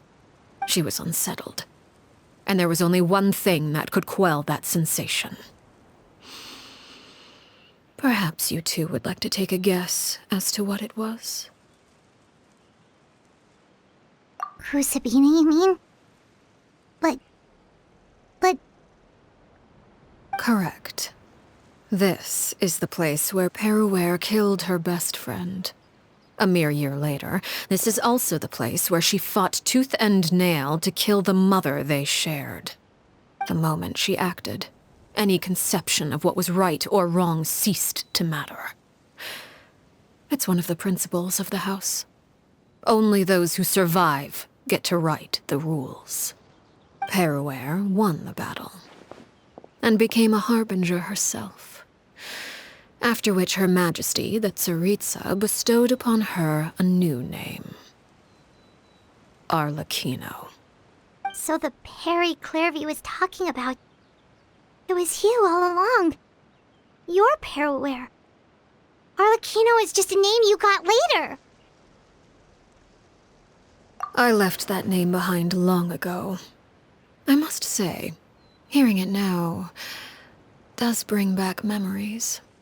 After I defeated Crucibina, the moniker of Mother died with her. I chose to forego the title she called herself, and even chose to give up my own name. I rebuilt the House of the Hearth under a new identity. Not only as Arlecchino, but as father. And that is where the story ends. Any more questions? Yeah. Based on what you just told us, Clairvy wasn't a little kid when she was killed. So the Clairvy we met... Was she really a spirit at all? I suppose you could call her an illusion born of flame. Her existence is like ashes to a fire. Something left over in the wake of blaze and ruin. You see, a certain power runs through my veins. It's not unlike a curse. My flames leave behind shadows of anything they consume. Of course, the chances of those shadows morphing into a sentient entity are exceedingly slim. Clairvy is a very special case. Clairvy died when she was 16 years old, but what emerged from the flames was her 6-year-old self. Her appearance wasn't the only thing affected. Most of her memories were lost to the blaze as well. Memory is a mysterious thing indeed. Losing a portion of your memories will alter your sense of self. Lose 10 years' worth, however, and it would be like living in the past. Like returning to a version of yourself that never grew up. No wonder Paimon got such a weird feeling when we were talking to her. Perhaps I should put it this way. Clairvy is someone trapped in time.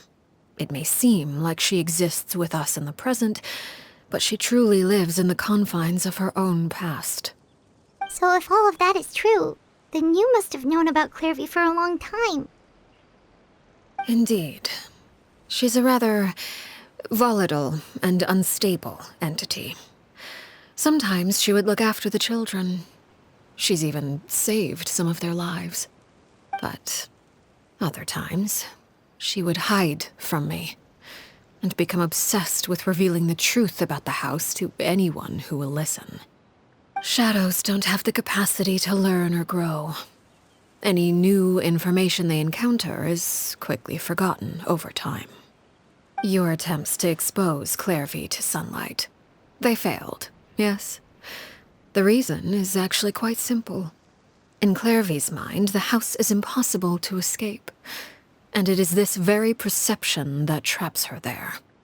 But no matter. All I have to do is kill her again, and all will be resolved. I don't anticipate so much as a single speck of ash will be left behind this time. Wait! Paimon can understand why you might want her gone, but isn't there another way? So what if she's trapped in her 6-year-old self? She's still your friend! At least talk to her first! It's too late for that.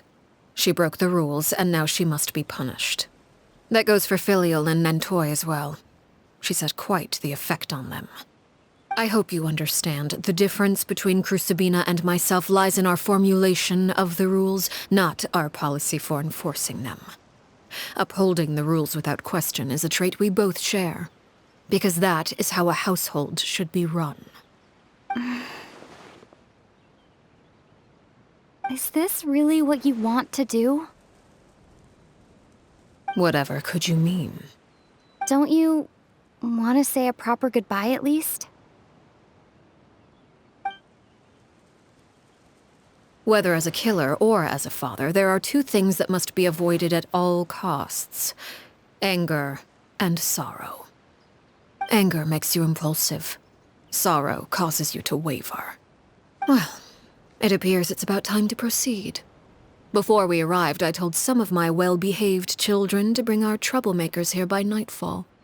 I do believe I've kept my end of the deal. I gave your friends quite a bit more time. As for what happens now, we'll just have to wait and see.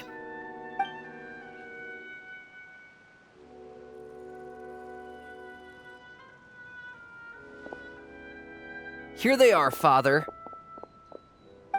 You gonna execute him? Seeing something like that would actually be a first for me. Lenny! I'm sorry. I heard about how you helped buy us more time. But I still failed. I couldn't find a way to fulfill her wish. Huh? Are you... Perry?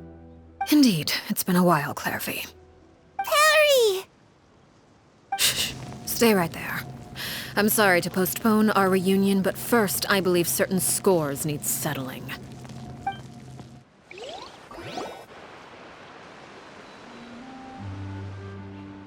Father, let me explain. Out of my way. Father! You chose to conceal a threat to the house, and for that, you must be punished. Overall, however, I suppose your wrongdoing is hardly the most egregious of the bunch, so I'll deal with your punishments later. As for right now, the more pressing concerns are the traitors among us. By traitors? Do you mean us? Father, let me explain. We didn't mean to... Fultz, why don't you share what you heard? Yes, Father. Secret Midnight Meeting number 3. Participants: Filial, Nantoy, Sato, Toddy. Nantoy clearly said, "If only Father wasn't the one who took us in." Sato added, "I'm sick of this life. I just want to live as a normal person." Filial was the worst of them all. She called us crazies and said a bunch of mean things about Father. I did not! You're lying! Fultz is trying to frame us. It's not like I'm the only one who heard those things. After that, you and Toddy and a bunch of other people started talking about Clairvy. You were using all those things Clairvy brought up as an excuse to question Father. We're birds locked in a cage. The only way out is to destroy it. That's what you said, wasn't it? You little. You just want me gone, don't you? What did I ever do to you, huh? And you, Sheplo, have you forgotten who stood by your sickbed, watched over you, and changed your dressings? Come on, let's hear it then. What's your reason for all this?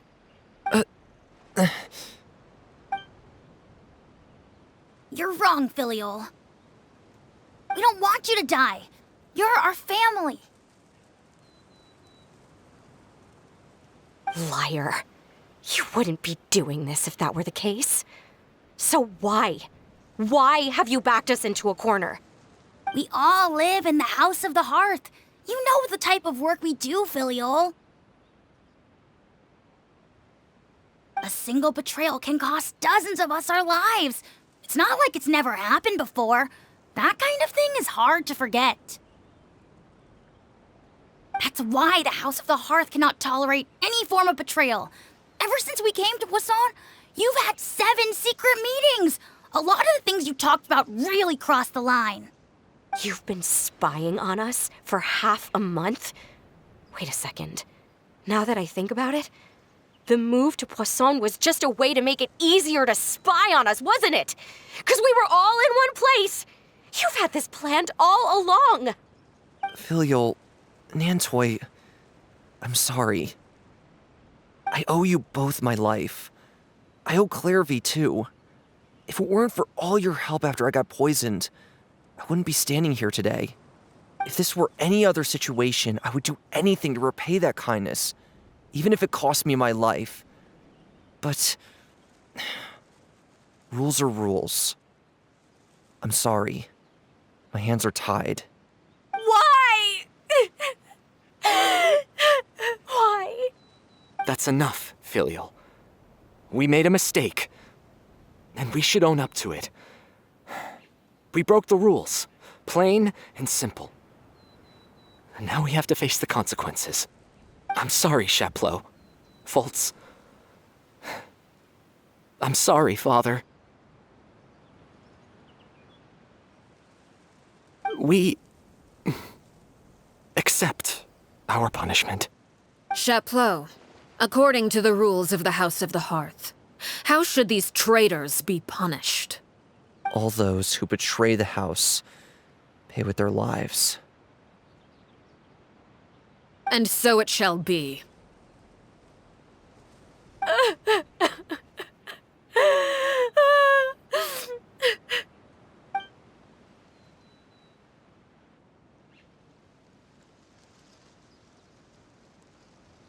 Father, please wait! Something you want to say, Linny? Please reconsider, Father. What Filial and the others did, does it really count as betrayal? We all come from broken families. From the very first day we joined the House of the Hearth, we wanted nothing more than to make it a real home. But the truth is, none of us know what a real home should look like. I'm not saying I have all the answers. All I know is this. Killing Filial and the others may uphold the rules, but doing so will only bring us further away from being a real family than we've ever been. So please, Father, please reconsider. I agree with Linny. Father, please. Linny, you...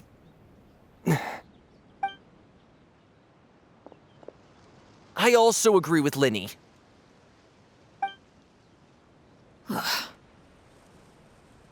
An order once given cannot be rescinded. However, given the extent of your determination, I suppose we shall have to go about this a different way. Draw your weapons and face me. Our weapons? Father, are you referring to a duel? Precisely. The rules of the house will not be altered. Traitors must be punished. However, resolving disputes with a duel is also one of our rules, one that also applies to me. Demonstrate a sufficient showing of strength, and I shall offer a concession. Wait. Beat Father in a duel? Impossible. Father is way too strong, even for Lenny.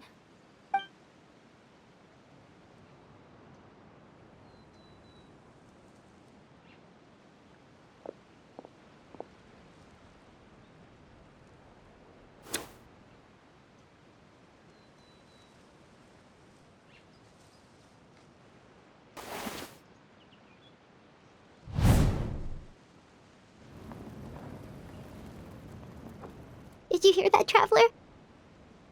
Lenny and the others have to duel the knave. What should we do? Can they really win something like that? If they lose, those people from the house are really gonna be executed. Hey, are you listening?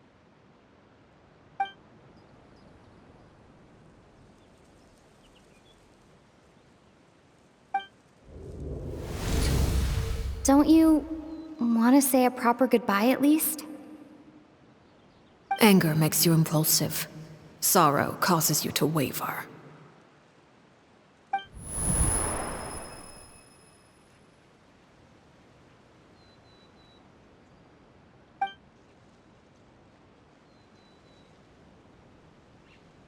Oh.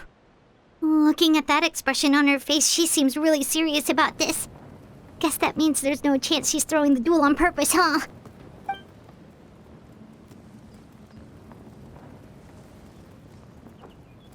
When guests are around, families are often on their best behavior. And any disputes are less likely to escalate. When the time comes, make the choice that you deem most appropriate in the situation, and lend your help to the House of the Hearth. What's wrong, Traveler? Hey, where are you going? Traveler? You're asking to join the duel against the knave? I'll allow it. We do have a ready-made dueling ring at our disposal, after all. All I would advise is this. Keep a firm grasp on your weapon, and give it your all. Any less, and you may just lose your life.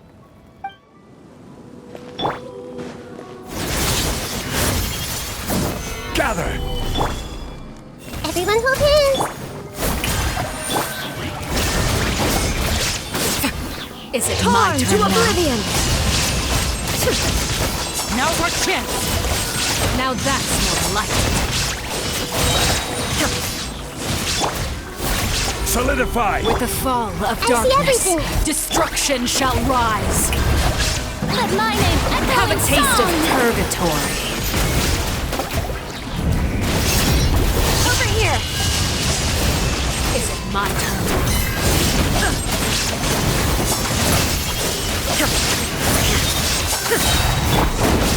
Stabilize! Shower me with There is no escape! Try to pace yourself. Solidify! Hey!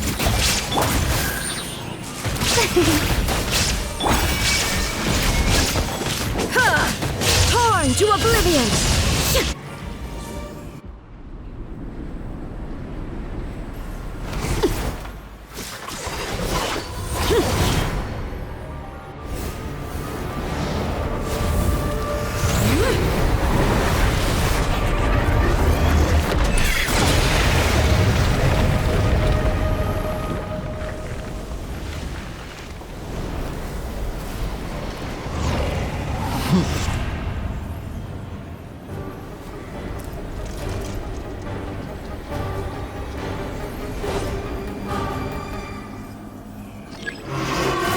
Kindness has been seared away. My blade is Stabilize. all that remains. I see it! Now's our chance! over here! I present! This is order! Solidify! Make yourself a move! Watch out for Father's movements! Look out! Let's see how strong your resolve truly is. Inazuma shines eternal!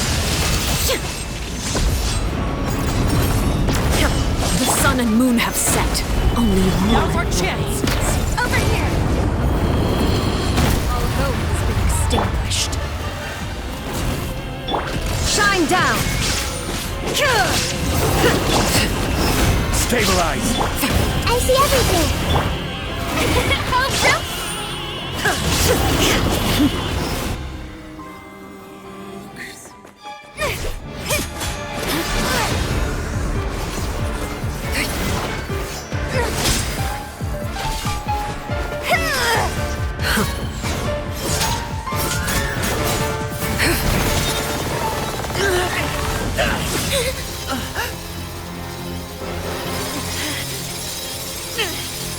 You should know better than to crowd in one place.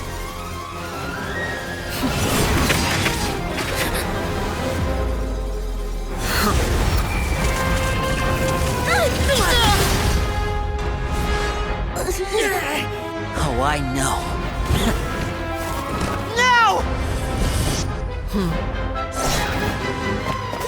I'm sorry, Father!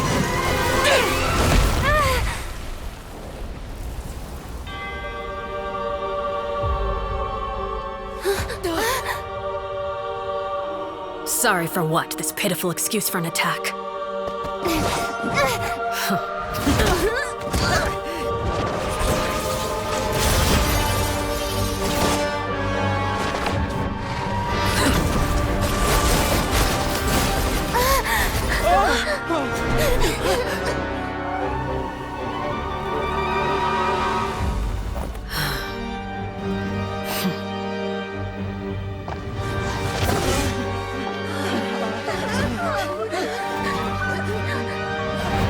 Father, no!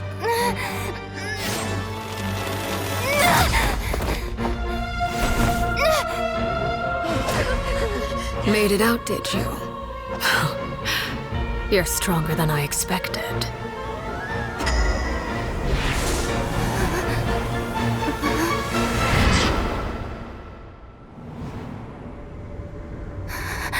A crimson moon. I can't move.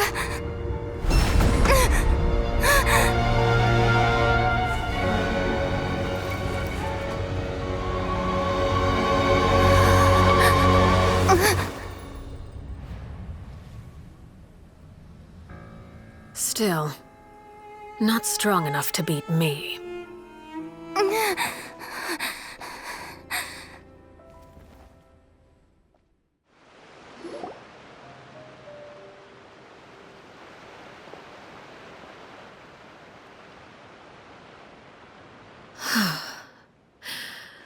I believe we can end things here.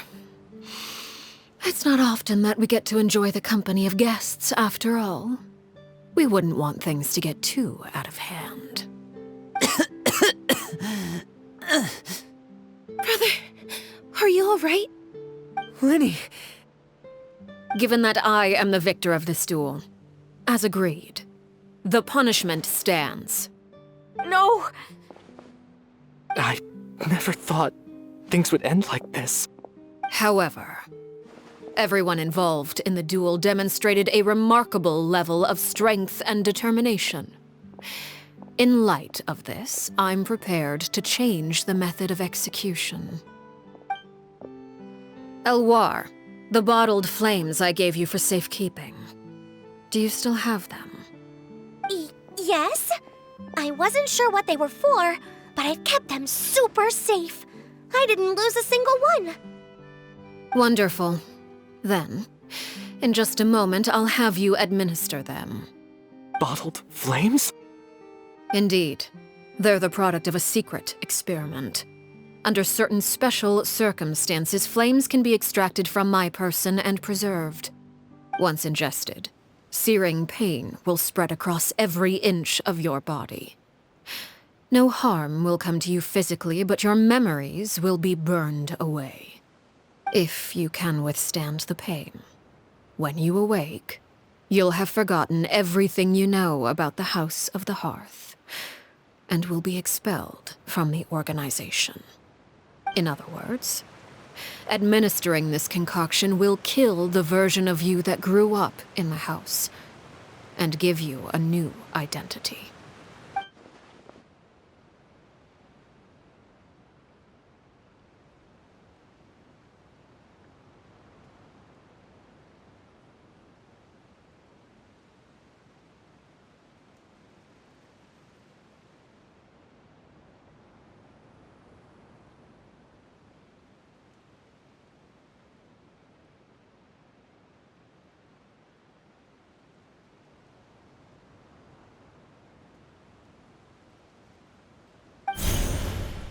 Memory is a mysterious thing indeed. Losing a portion of your memories will alter your sense of self.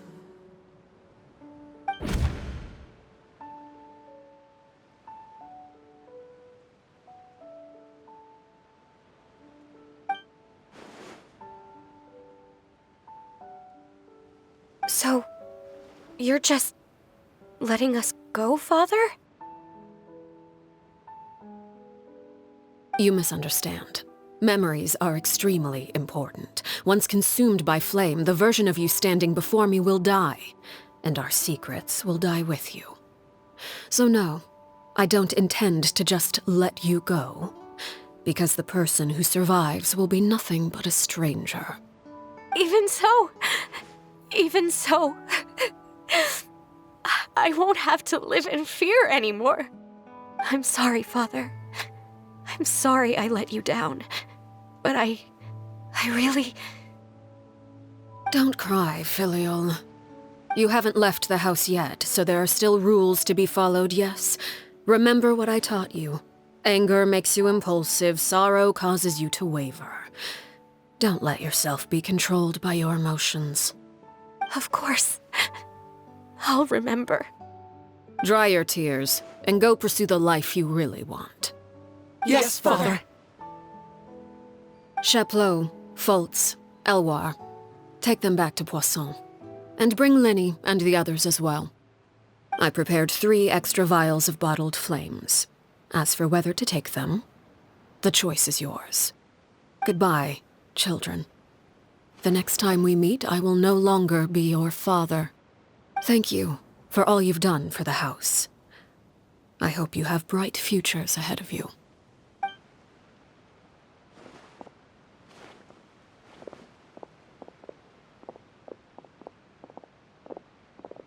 Father!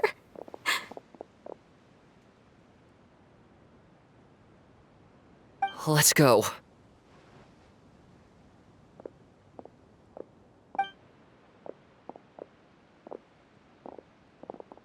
Here, grab my arm, Linny. I'll help you walk back. Thank you.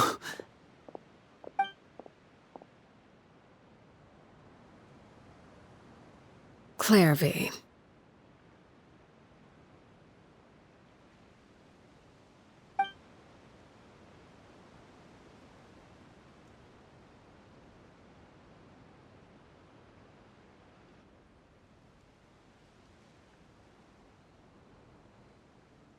Can we talk now? I've been waiting for a super long time. You really are Perry, aren't you? I haven't seen you in so long. How come you're all grown up? Wait, did I somehow travel to the future on accident? Or am I dreaming? What a long dream. Neither. You died, Clairvy. That's what happened. You could have at least sugarcoated it a little. Look, she's so speechless. Oh. Okay then. Huh? That's it? You accepted it just like that? Yep. If that's what Perry says happened, then I believe her. Perry wouldn't lie to me. Plus, I don't don't really need to know why I'm like this. I'm more curious about what happens in the future. If you're a harbinger now, Perry, that means Mother is gone, isn't she? Can you tell me about it? I want to know what happened to her. And to me. You never stopped trying to defy fate. At first, no one believed you. You could only vent your frustrations to the moon. In fact, you often sought comfort in the night sky. You wanted to see the aurora, so one night we promised each other we would go to Snezhnaya to see it together. Later on, you tried to run away, but you were brought back each time. Mother spared your life, but it wasn't out of kindness. Instead, she decided to make an example of you by slowly torturing you over time.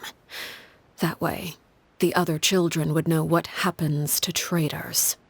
Still, you never gave up. Mother hoped that through ruthless duel after ruthless duel, she would be able to crown an ultimate victor among the children she raised. But you called on everyone to unite, to fight to a draw in order to reduce casualties. Your efforts may have only delayed the inevitable, but still. You gave them hope. You tried everything you could think of, but every attempt ended in failure. Still, you never turned your sword on Crucibina, and you never turned it on me. On that gloomy day, you told me, "For the last 16 years of my life, I've done everything I can to fight for freedom. But now, I realize that the only freedom I truly possess is the freedom to choose to die." I never imagined I would say something like that. I must have been feeling really worn down. But somehow, I still think I understand.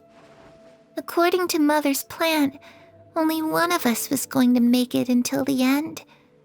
And I always hoped that person would be you. If I could do it all over again, I still don't think I would make a different choice. Even when I first met you, I knew you'd be able to do what I couldn't.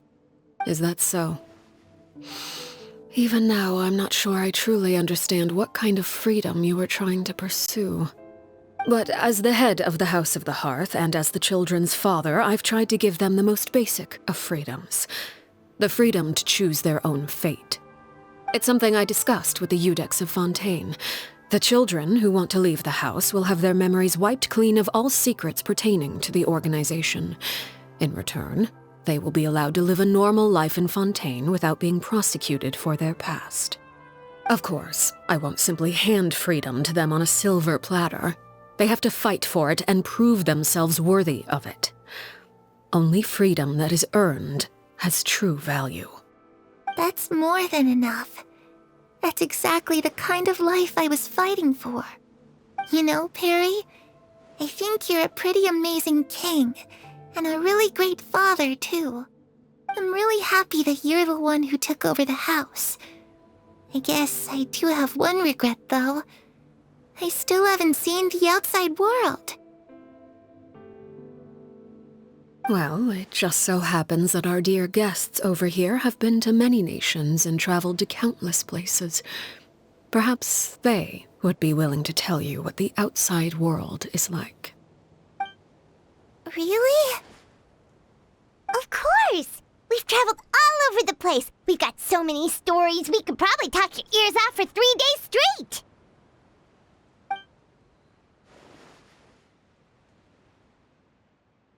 You know, I used to dream of being a bard. Playing the lute while singing into the winds of freedom.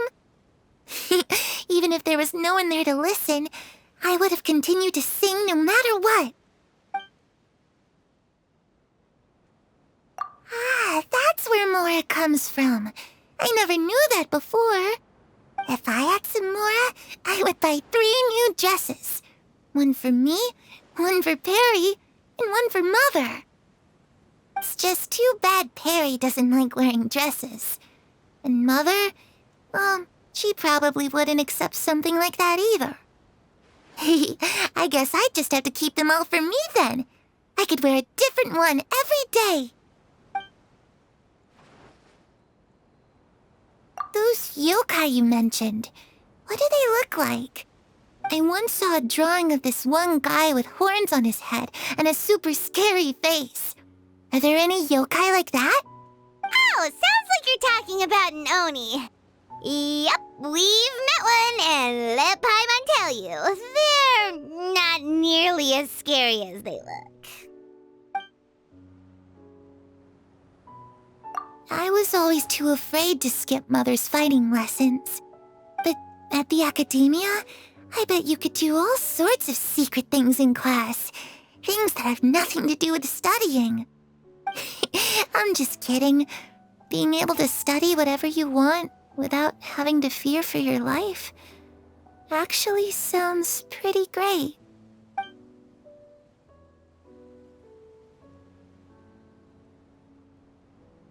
The situation was super dangerous. Lenny and Lynette were accused of committing a crime, and they were going to have to stand trial at the Opera Epicles.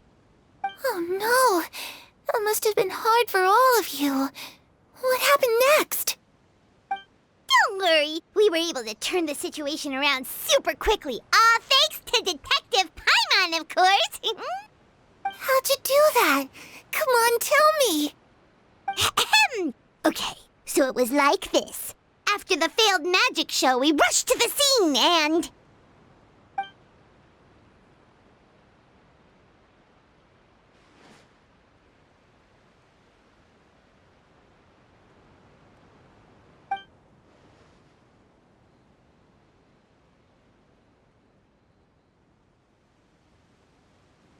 Shadows don't have the capacity to learn or grow.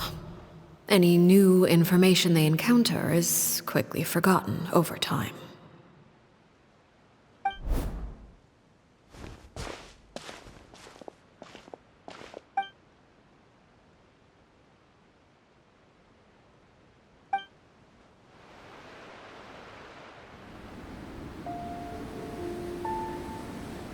Clairvy.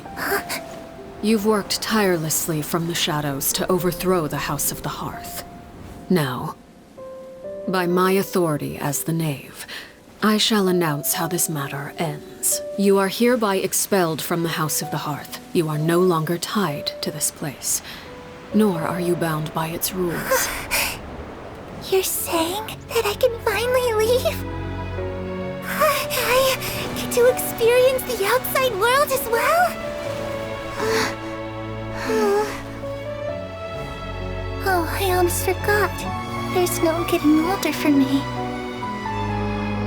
Still, seeing who you grew up to be makes me really happy, Parallare.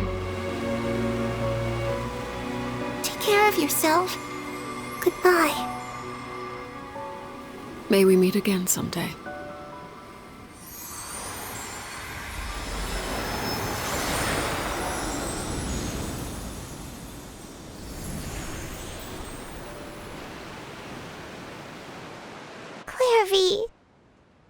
She left so soon. Paimon didn't even get to finish her story. I also have certain sentiments left unsaid.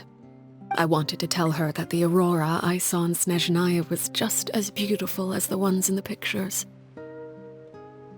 But a shadow's memories reset at dawn.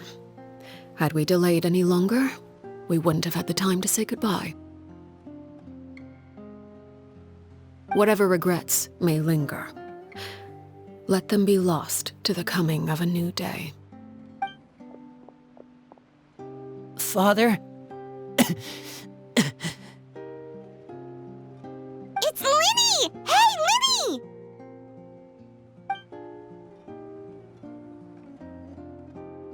What is he doing back here? Let's go check it out.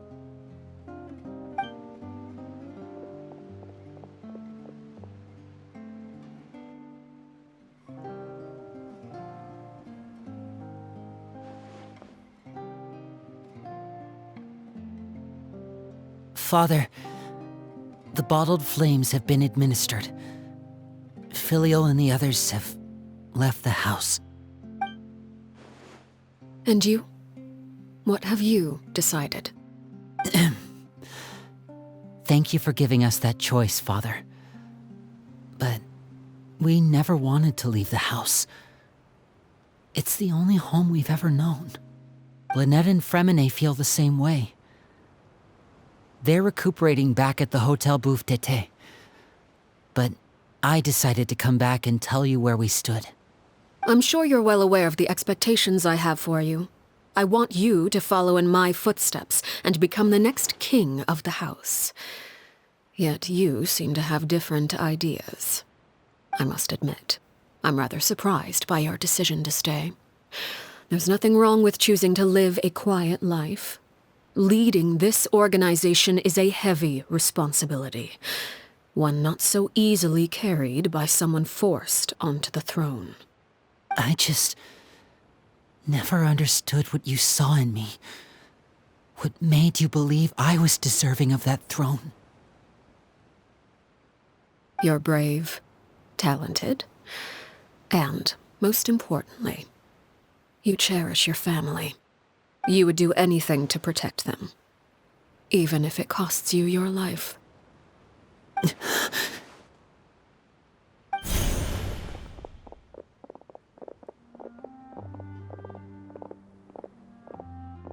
Speaking up back there was so brave of you, Linny. It's all thanks to you that we were able to convince Father to back down. You're a hero, Linny. Hero? Father is the real hero. Had Father gone all out during the duel, there's no way I would have walked away with my life. She must have had it all planned from the beginning, from the very moment she suggested a duel. I'm not deserving of that title. I'm not strong enough or smart enough. You're wrong. In my opinion, all you need to be deserving of the throne is conviction and the necessary strength to act on it. We may have different ideas of what it means to be a family, but you can hardly be said to lack conviction. What you truly lack is strength. For someone of your talent, though, that's something that will come with time. Even without that strength, you still chose to face me in a duel, even though the odds were stacked against you. That capacity to honor your convictions is what I truly see in you. Father. No one knows what the future holds, what tragedy or triumph may be in store. Being at the head of this organization requires the strength of will to face whatever comes. Caution will only hold you back. If reaching a certain standard were required to go after what you want, I would never have succeeded in killing my predecessor.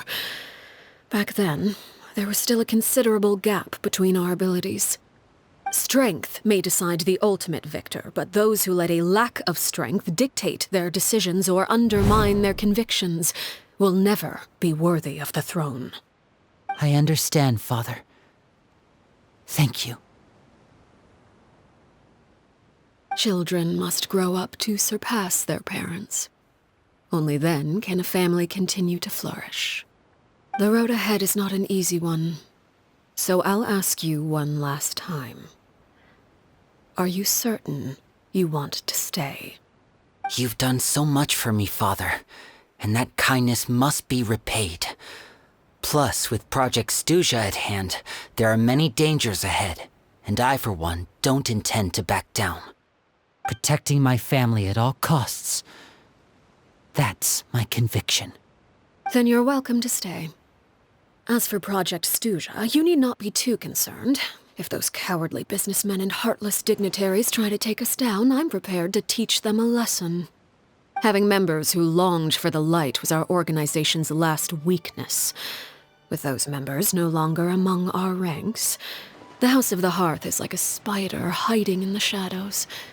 We need only wait for our prey to come to us. At present, our imperative is to use their plan to our advantage. In doing so, a crimson moon shall rise amid the frigid blizzards of winter. No demonstration of loyalty shall go unrewarded, and no sacrifice shall be in vain. As for the two of you, whether we meet again as friend or foe, I'll remember the camaraderie we shared in this moment. No matter how arduous the journey ahead, I hope we both reach our desired destination. Didn't Linny say that Lynette and Fremine were recovering at the Hotel Bouffe d'été? Oh, Paimon wonders how they're doing. Maybe we should go check on them.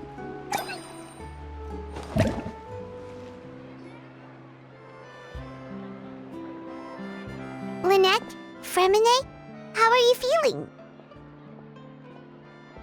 Much better. Whew, what a relief! What about you? Are you feeling alright?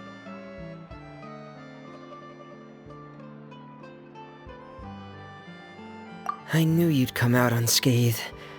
Us, on the other hand, well, we've been bedridden for 2 days. I couldn't even turn over. Oh, and I wanted to ask, is Clairvy gone? Linny and the other members have left Poisson and returned to the House of the Hearth. According to him, there haven't been any more sightings of a spirit roaming the house.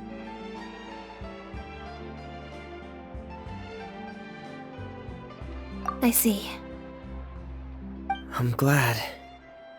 Father came to check up on us 2 days ago and told us about what happened with Crusabina and Clairvy. Actually, I've met Crusabina before.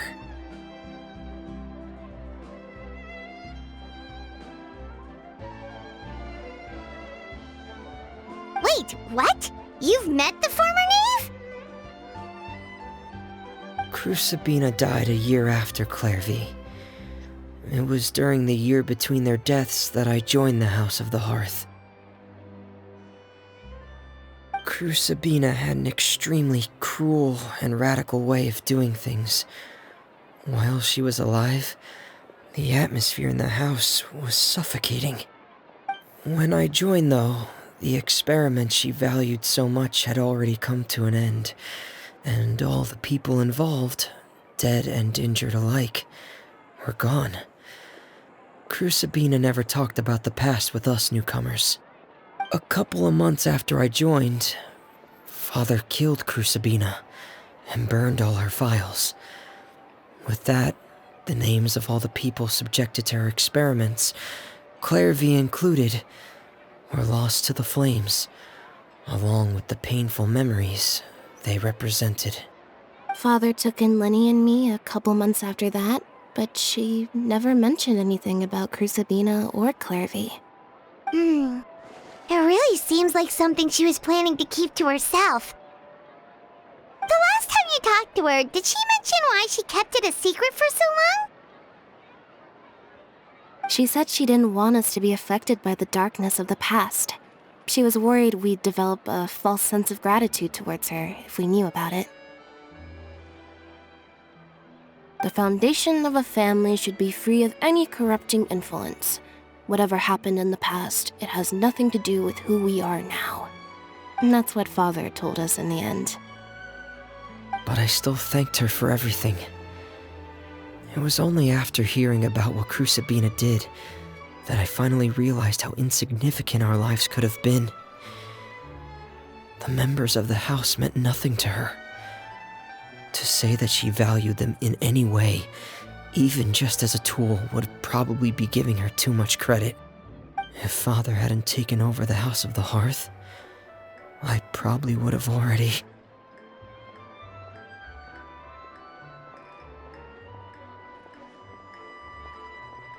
Father rarely brings up the fact that she saved us. She doesn't believe that being indebted to her should be what ties us together. But even if we didn't owe her anything, we would still choose to stay. Because this is our home. We may have arguments or times when we feel wronged. Some people may even choose to leave. But as long as Father is here, we will always have a home. Whether the path before us is bathed in sunlight or shrouded in shadow, we'll follow Father wherever she chooses to go. So I wanted to say thank you for helping us make it through this crisis. Without your help, we could have lost a lot more along the way. Oh, we didn't do anything, really. Of course. You're welcome anytime. Are Filio and Nantoy okay? I actually saw them at a cafe this morning. They didn't recognize me. From what I could tell, they were drinking coffee and talking about one of the operas that started running recently. They seemed happy. If I had to take a guess, I would say they finally found the kind of life they always wished for.